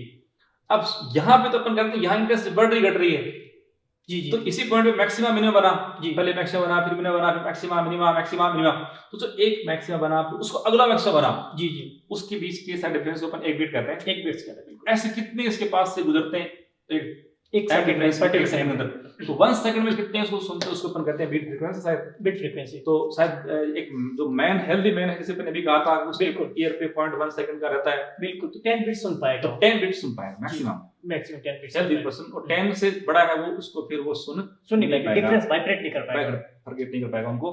इसका मतलब एक तो ध्यान रखना कि जो फ्रीक्वेंसी डिफरेंस है 10 से लार्ज होना नहीं नहीं चाहिए। मान लो एक फ्रीक्वेंसी हमारे पास मान लो 100 है और एक मैं दे रखा, मान लो अपने पास 50 दे रखा है, तो वहां बिट्स बंद तो जाएंगे पर अपन ऑब्जर्व नहीं कर पाएंगे, उसको अपन लिसन नहीं कर पाएंगे, Listen उसको नहीं अपन ऑब्जर्व नहीं कर जी। पाएंगे। ये ध्यान रखना ये वाला। जी।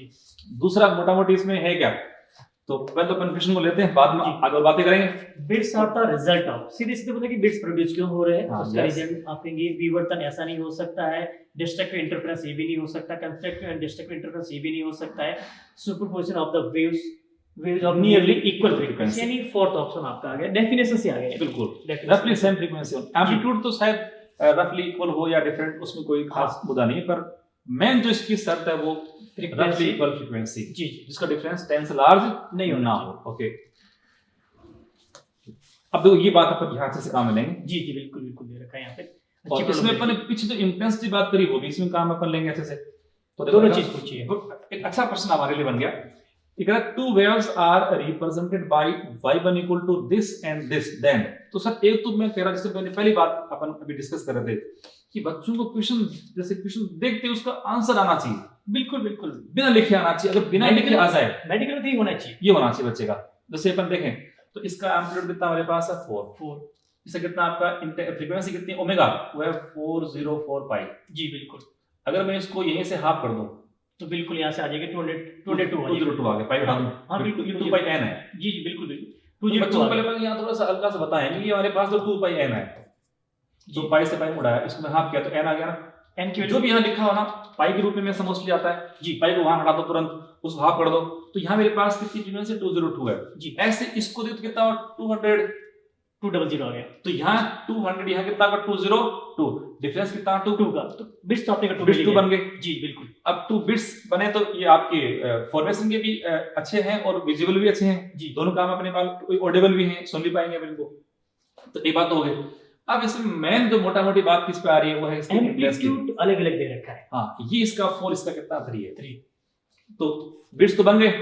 अब आप इसमें जो ऑप्शन अपन देखें क्या रहा है, बीट फ्रीक्वेंसी इज 4/9/2 है and ratio maximum to minimum intensity, वो अब इसमें इशू आ गया।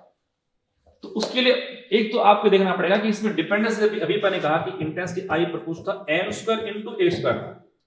अब n जो यहाँ देखो ये कितना है 404 यानी 202 और 200, तो इसमें जो डिफरेंस है वो नेग्लिजिबल है बिल्कुल। तो इससे पहले अगर मान लो इसको अपन बच्चों को बताना चाहे तो 202 का स्क्वायर अपॉन 200 का स्क्वायर, तो कोई बड़ा इसमें डिफरेंस नहीं आएगा, डिफरेंस इसलिए- जनरेट होगा, इसको इग्नोर कर सकते हैं, इसको इग्नोर कर सकते हैं। अगर मान लो जैसे अपन पहले क्वेश्चन का ग्राफ वाला किया था जिसमें डिफरेंस बहुत ज्यादा था, अच्छा था डिफरेंस, तो फिर इसको भी अपने को काउंट करना इंक्लूड करना पड़ेगा, पर अभी इसको इंक्लूड रिक्वायरमेंट नहीं है, तो ओनली बेसिक अपना एम्पलीट्यूड पे आ गया। जी बिल्कुल। अब इससे पहले अपन जब इक्वेशन कर रहे थे तो हमारे पास इसमें एम्पलीट्यूड कितना 4 और 3 है सर, तो अपन ने इसमें निकाला रेशियो ना, और मैक्सिमम मिनिमम की बात करिए बिल्कुल आई तो मैक्सिमम मिनिमम, आपने इसको अपॉन लिखा था, आप बिल्कुल बिल्कुल राइट कर देते हैं, Yes. आई मैक्सिमम अपॉन में आई मिनिमम, मैं इसको एम्पलीट्यूड की टर्म में सीधे सीधे राइट बिल्कुल, कर दूं क्या, तो एम्पलीट्यूड में जो मिलेगा क्या A1 + A2 a1 + a2 का होल स्क्वायर, दोनों Yes, होल स्क्वायर तो साथ साथ कर कर देंगे, A1 डिफरेंस ऑफ A2 का होल स्क्वायर। यहाँ पे जैसी वैल्यू पुट करते हैं तो हमें क्या मिलता है 3 + 4 दैट इज 5। 3 + 4 7 तो 7 का स्क्वायर कर दो 49 7/1 का होल स्क्वायर दैट इज यहाँ पे मिलेगा 49/1।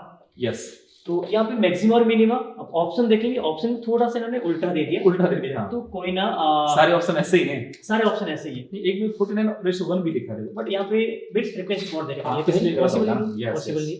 4 वाला तो आपका पॉसिबल ही नहीं होगा, जहाँ भी 4 दे रखा है वो तो पॉसिबल नहीं, 4 वाला पॉसिबल नहीं, तो सेकंड होगा ये सेकंड।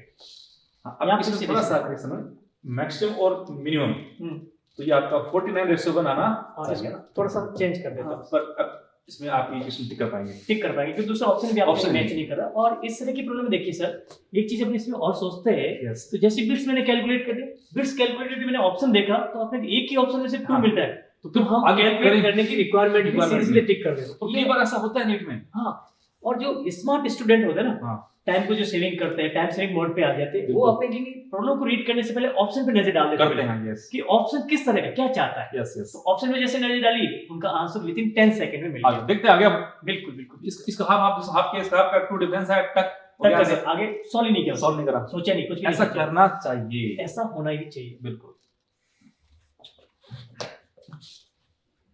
ये आपकी 33, ये भी काफी प्यारी प्रॉब्लम, देखिए सर आप क्या बोल रहे हैं। ये कह रहा है tuning fork vibrates with 2 bits in 0.04 seconds. 2 bits, 2 इसका बिट्स का मतलब टाइम पीरियड देगा तो 1 बिट्स का टाइम कैलकुलेट करते हैं हम। बिल्कुल बिल्कुल, जैसे अभी मैंने कहा था पहले कि जैसे बिट्स फॉर्मेशन अपन करते हैं तो उस केस में अपन देखें मैक्सिमम ये आपका मैक्सिमा, ये मिनिमा, मैक्सिमा मिनिमा, ये maxima.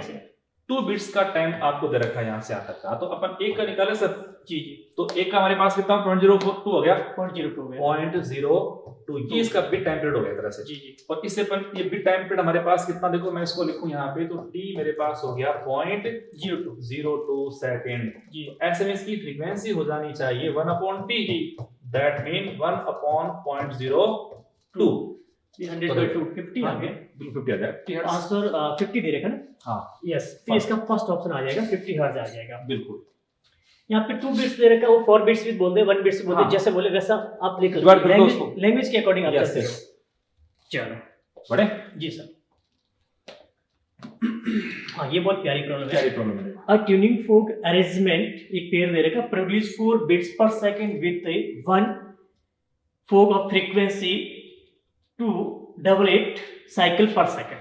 A little wax is placed on the unknown fork and the produce 2 bits per second the frequency of unknown tuning fork.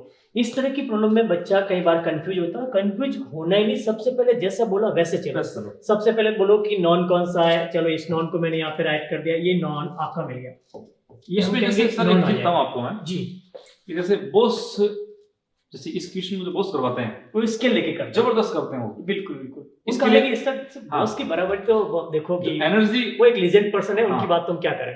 हाँ तो जैसे उसमें जैसे मैं बॉस के साथ कई बार जो जी मोस्ट ऑफ टाइम जैसे गुणनृत्य अपन करते हैं बॉस के साथ आपकी ज्यादा तो रही है। मैं जैसे देखता हूँ तो मैं वहाँ रोज कुछ न कुछ सीखता हूँ उससे। बिल्कुल बिल्कुल। एनर्जी किस तरह से वो काम में ले रहे हैं, मतलब हर चीज मेरे को तो सीखने को मिलती रहती है। जी जी तो जैसे पीछे जब भी जैसे लॉकडाउन था बीच में, तो लॉकडाउन के पीरियड में जैसे जैसे लॉकडाउन लगा था तो प्रीवियस पेपर से सॉल्व बॉस ने करवाए थे, तो उस दौरान ये क्वेश्चंस बहुत बार करवाया। तो बॉस वाला मेथड अप्लाई करते हैं। बिल्कुल वही करते हैं, वही चलो, करते हैं। तो फिर हाँ। बॉस वाला मेथड अप्लाई करते हैं। Yes. बॉस क्या करते हैं, सबसे पहले स्केल लेते हैं। हाँ। स्केल उन्होंने ले लिया, 0 से स्टार्ट किया, अब हाँ। कहेंगे 0 से 1 फ्रीक्वेंसी बढ़ती रहेगी कहाँ Yes. तक, इन्फिनिटी तक चली जाएगी। Yes. तो उनका एक फ्रीक्वेंसी दे रखी, कितनी दे रखी, हम कहेंगे यहाँ पे जो फ्रीक्वेंसी दे रखी है वो फ्रीक्वेंसी दे रखी 288 डबल एट। दे रखी।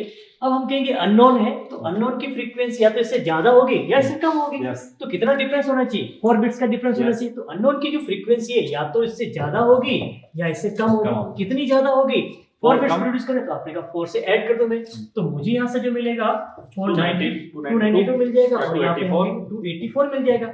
अब आंसर तो कोई एक आएगा, हाँ। यहाँ ऑप्शन तो 2 मिल गया, ये भी पॉसिबल है, ये भी पॉसिबल है। यानी अब कौन सा एक है मिनट सर, जैसे अब बच्चों जैसे मैंने बात अभी अपन शुरू करी तो बॉस वाला मेथड जी तुरंत अपन ने क्लिक करा जी, फिर तो हम कितना आवाज करते हैं। बिल्कुल बिल्कुल। अच्छा अब देखो एक बहुत की प्रॉब्लम आपकी नीट की है, 100% आएगी। जी जी बिल्कुल 100% प्रॉब्लम आने में ढंग से तैयार हो जाओ, उसको अच्छे से कर लो आप इसको। जी तो सर ने कहा पहले इसमें दे रहे गिवन गिवन अपनी कितनी हो गई 280 और जी 280 हो गया, और बिट्स कितने बने हमारे पास 4, तो कम कितना 4 या ज्यादा, बिल्कुल। तो जो अननोन होगी या तो 4 कम या 4 ज्यादा होगी, तो फिर इसको उसके बना दी। बिल्कुल। अब यहाँ तक तो यहाँ तक ढंग से चेक कर लो, उसके बाद क्या प्रोसेस है बिल्कुल बताएं सर आप। अब उस प्रोसेस में आपको देखना है कि हमने क्या किया, वैक्सिंग किया है या फिर रबिंग की, रबिंग करी, दोनों कंडीशन में फ्रीक्वेंसी। अब हम कहेंगे अननोन के साथ चेंजेस भी कहाँ कर रहे हैं, ये भी ध्यान रखना कि हमने जो चेंजेस किया वैक्स कहाँ रबिंग की या वैक्स कहाँ आपने प्लेस किया, अननोन अननोन के साथ।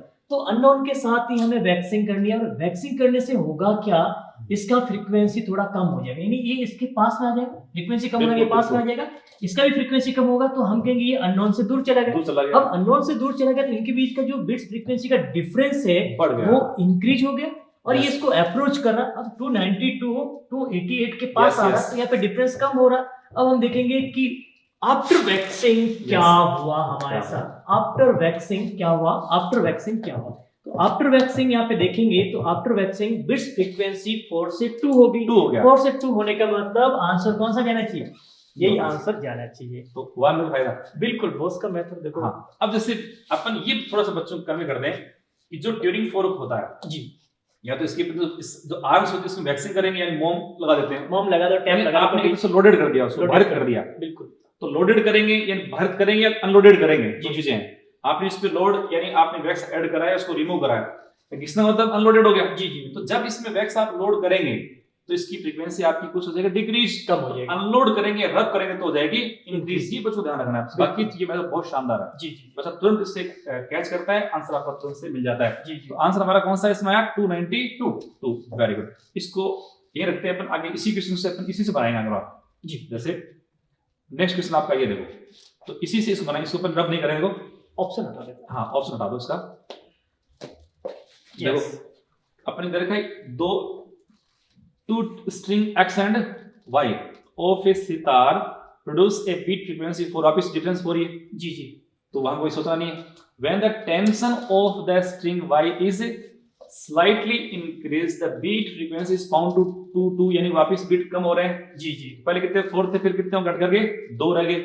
If the frequency of x की दे दी अपने नॉन, तो यहां हम क्या लिख देंगे ये तो 300 x है और x की 300 बिल्कुल गिवन है, 300 हर्ट्ज गिवन है। हाँ तो डिफरेंस वापस वही 4 का 4 का, तो क्या होना चाहिए 304 एंड 296 ऐसे कुछ मिलना चाहिए। बिल्कुल। अब इन्होंने क्या किया देखो कि यहाँ पे ट्यूनिंग फोक लो या फिर आप कोई भी साउंड सोर्स लो, कोई भी साउंड सोर्स आपने का वायर वाला या कोई भी हो, हाँ उसकी थोड़ी हेल्प कर दो आपके, देखो बिल्कुल वहां उसकी जो फ्रीक्वेंसी टेंशन की होती है प्रोपोर्शनल। हाँ बिल्कुल, टेंशन बढ़ाने से फ्रीक्वेंसी बढ़ेगा हाँ और टेंशन घटाने से फ्रीक्वेंसी घटेगी। घटेगी। तो यहाँ पे हुआ क्या, मैंने क्या कर दिया कि y इज स्लाइटली इंक्रीज्ड, यहाँ पे टेंशन इंक्रीज किया, टेंशन इंक्रीज करने से फ्रीक्वेंसी यहाँ पे इंक्रीज होगी, फ्रीक्वेंसी यहाँ पे इंक्रीज होगी। क्यों इंक्रीज हुई, क्योंकि हमने टेंशन इंक्रीज किया, टेंशन को इंक्रीज किया, ऐसे कुछ मिलता है। यहाँ पे फ्रीक्वेंसी इंक्रीज हो जाएगी। अब फ्रीक्वेंसी इंक्रीज होने से होगा क्या, ये इसको अप्रोच करेगा, नजदीक जाएगा, ये इसको अप्रोच करेगा और ये से दूर जाएगा। अब दूर जाएगा तो यहाँ पे डिफरेंस क्या हो गया, डिफरेंस यहाँ पे बढ़ गया, एक्स के साथ जो फ्रीक्वेंसी वो बढ़ गई, वहां घट गई, यहाँ पे घट गई। अब देखेंगे कि जब चेंज किया, चेंज करने के बाद बिट्स फ्रीक्वेंसी में क्या चेंज हुआ, बिट्स फ्रीक्वेंसी घट रही है, दैट इज आंसर कौन सा आ गया 296 फर्स्ट ऑप्शन करेक्ट। तो बच्चों ढंग से देख लो बस। और जैसे आपको इसमें आपको महारत हासिल करनी है तो जो बॉस का प्रीवियस इसका पेपर सॉल्यूशन जाना उसको आप ढंग से, हालांकि हमने बहुत अच्छे आपको एक्सप्लेन करा है और अच्छे से आप वहां पर इसको देख सकते हो। क्यों सर? जी बिल्कुल बिल्कुल। और बिल्कुल दोनों प्रॉब्लम अपने साथ ली, बिल्कुल जैसे दोनों चीजें आपको उसी फोटो में बना दिया बस। अब अननोन नॉन जो भी कहा, ए बी कुछ भी हुआ, जो भी बच्चों आपको दे रखा हो फ्रीक्वेंसी उसको रखो बीच में, बिल्कुल कितने बिट्स बने उनको रखो सेपरेट में, और फिर जैसे कहे उस हिसाब जैसे से बोला वैसे चलते रहो, इंक्रीज डिक्रीज करके उसको आराम से निकालेगा। तो ये प्रॉब्लम आपकी नीट के लिए बहुत शानदार है, दोनों प्रॉब्लम बिट्स की प्रॉब्लम पाजी, बिट्स और देखो बिट्स और डॉपलर की प्रॉब्लम तो आनी उसमें तो कुछ है नहीं, उसमें गलती भी फिर नहीं करनी चाहिए बच्चे को। हाँ बिल्कुल, पहले से पता है, यस यस पेपर तो पहले से आउट हो गया, यहाँ से प्रॉब्लम आनी है। हाँ, उस टॉपिक आप अच्छे से पढ़ो। बिल्कुल बिल्कुल जी बढ़िया आगे। जी सर। Yes sir. तो ये हमारे पास है again 50 tuning forks are arranged in increasing order, बढ़ते ऑर्डर में है, और ये कह रहा है कि सभी सक्सेसिव ऑर्डर में कितने 4 बीट है उनका एक रिलेशन दे रखा है। एक फोटो बना दूं मैं, फिर आप सॉल्व कर दो। यस। तो हम कहेंगे ये फर्स्ट ट्यूनिंग फोर्क था आपका, ऐसे सेकंड है, ऐसे थर्ड है, ऐसे हमने कहां तक रख दिया है 50 तक 50 तक दिया। ये 50 तक दिया। तो ये फर्स्ट वाला था, ये 50 था। इसकी हमने n कंसीडर की, इसकी n प्लस b हो जाएगी, इसकी n प्लस 2b हो जाएगी, और इसका एक कम हो रहा है, एक कम हो रहा है। हाँ, यहाँ पे n प्लस 49b हो जाएगा। अब जो कंडीशन दे रही है सर बच्चों को अच्छे से बताइए। तो जैसे हमारे ये first n n plus b हमारे पास रहेगा 4 वो अपन बाद में यूज कर लेंगे। बिल्कुल क्वेश्चन कह रहा है हमको कि जैसे कह रहा है कि इस तो एक बहुत इंपॉर्टेंट बात है, ऑक्टेव, ये म्यूजिकल स्केल की जो है वो प्रॉब्लम है। म्यूजिक स्केल में आपका यूनियन बनते हैं, सेम फ्रीक्वेंसी ऑक्टेव का मतलब है डबल फ्रीक्वेंसी। और यहाँ से बच्चे जब म्यूजिक सीखने जाते हैं तो सारे गामा पादानसी की बात करते हैं, तो हर एक की पे वापस फ्रीक्वेंसी डबल हो जाती है। तो ये बच्चों को एक शब्द बहुत इंपॉर्टेंट है, ऑक्टेवल अष्टक। अष्टक मतलब अब बच्चे क्या करते हैं, अष्टम तो 8 गुना हो गया, 8 गुना नहीं बच्चों 8 गुना नहीं, वो कैसी है, डबल फ्रीक्वेंसी। एक तो बच्चों को ये शब्द यहाँ से पकड़ना है, ऑक्टेव या अष्टक। तो म्यूजिकल इंस्ट्रूमेंट के रूप में इसका जो मतलब बताया बच्चों, वो तो है डबल फ्रीक्वेंसी होना। तो अपना क्वेश्चन था, ये कह रहा है कि जो आपका फाइनल आपका ट्यूनिंग फोर्क है, उसकी फ्रीक्वेंसी कैसी, फर्स्ट वाले की डबल है, दुगनी होगी, यानी इसकी फ्रीक्वेंसी वाली, यानी n प्लस जो हमारे पास 49b जो है वो कितना है, ट्वाइस ऑफ n। तो अगर मैं इस n को यहां से हटा दूं तो ये खत्म, बिल्कुल। n is equal to 49b, b की वैल्यू करके मल्टीप्लाई कर दो, और मल्टीप्लाई करते हैं n की वैल्यू यानी फर्स्ट का, जी n का फर्स्ट का मतलब हो गया आपका 49 into 4, यस जी। तो 9 into 4 कितना, 36, 296 हो जाएगा, 196 हर्ट्ज। ये किसकी फ्रीक्वेंसी है, फर्स्ट वाले की, फर्स्ट।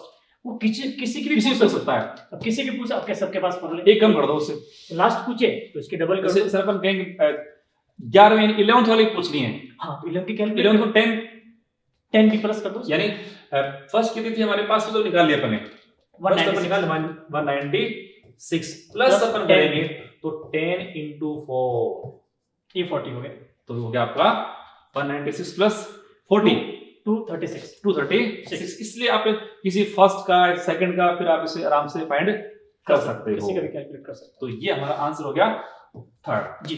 बड़े जी, ओके।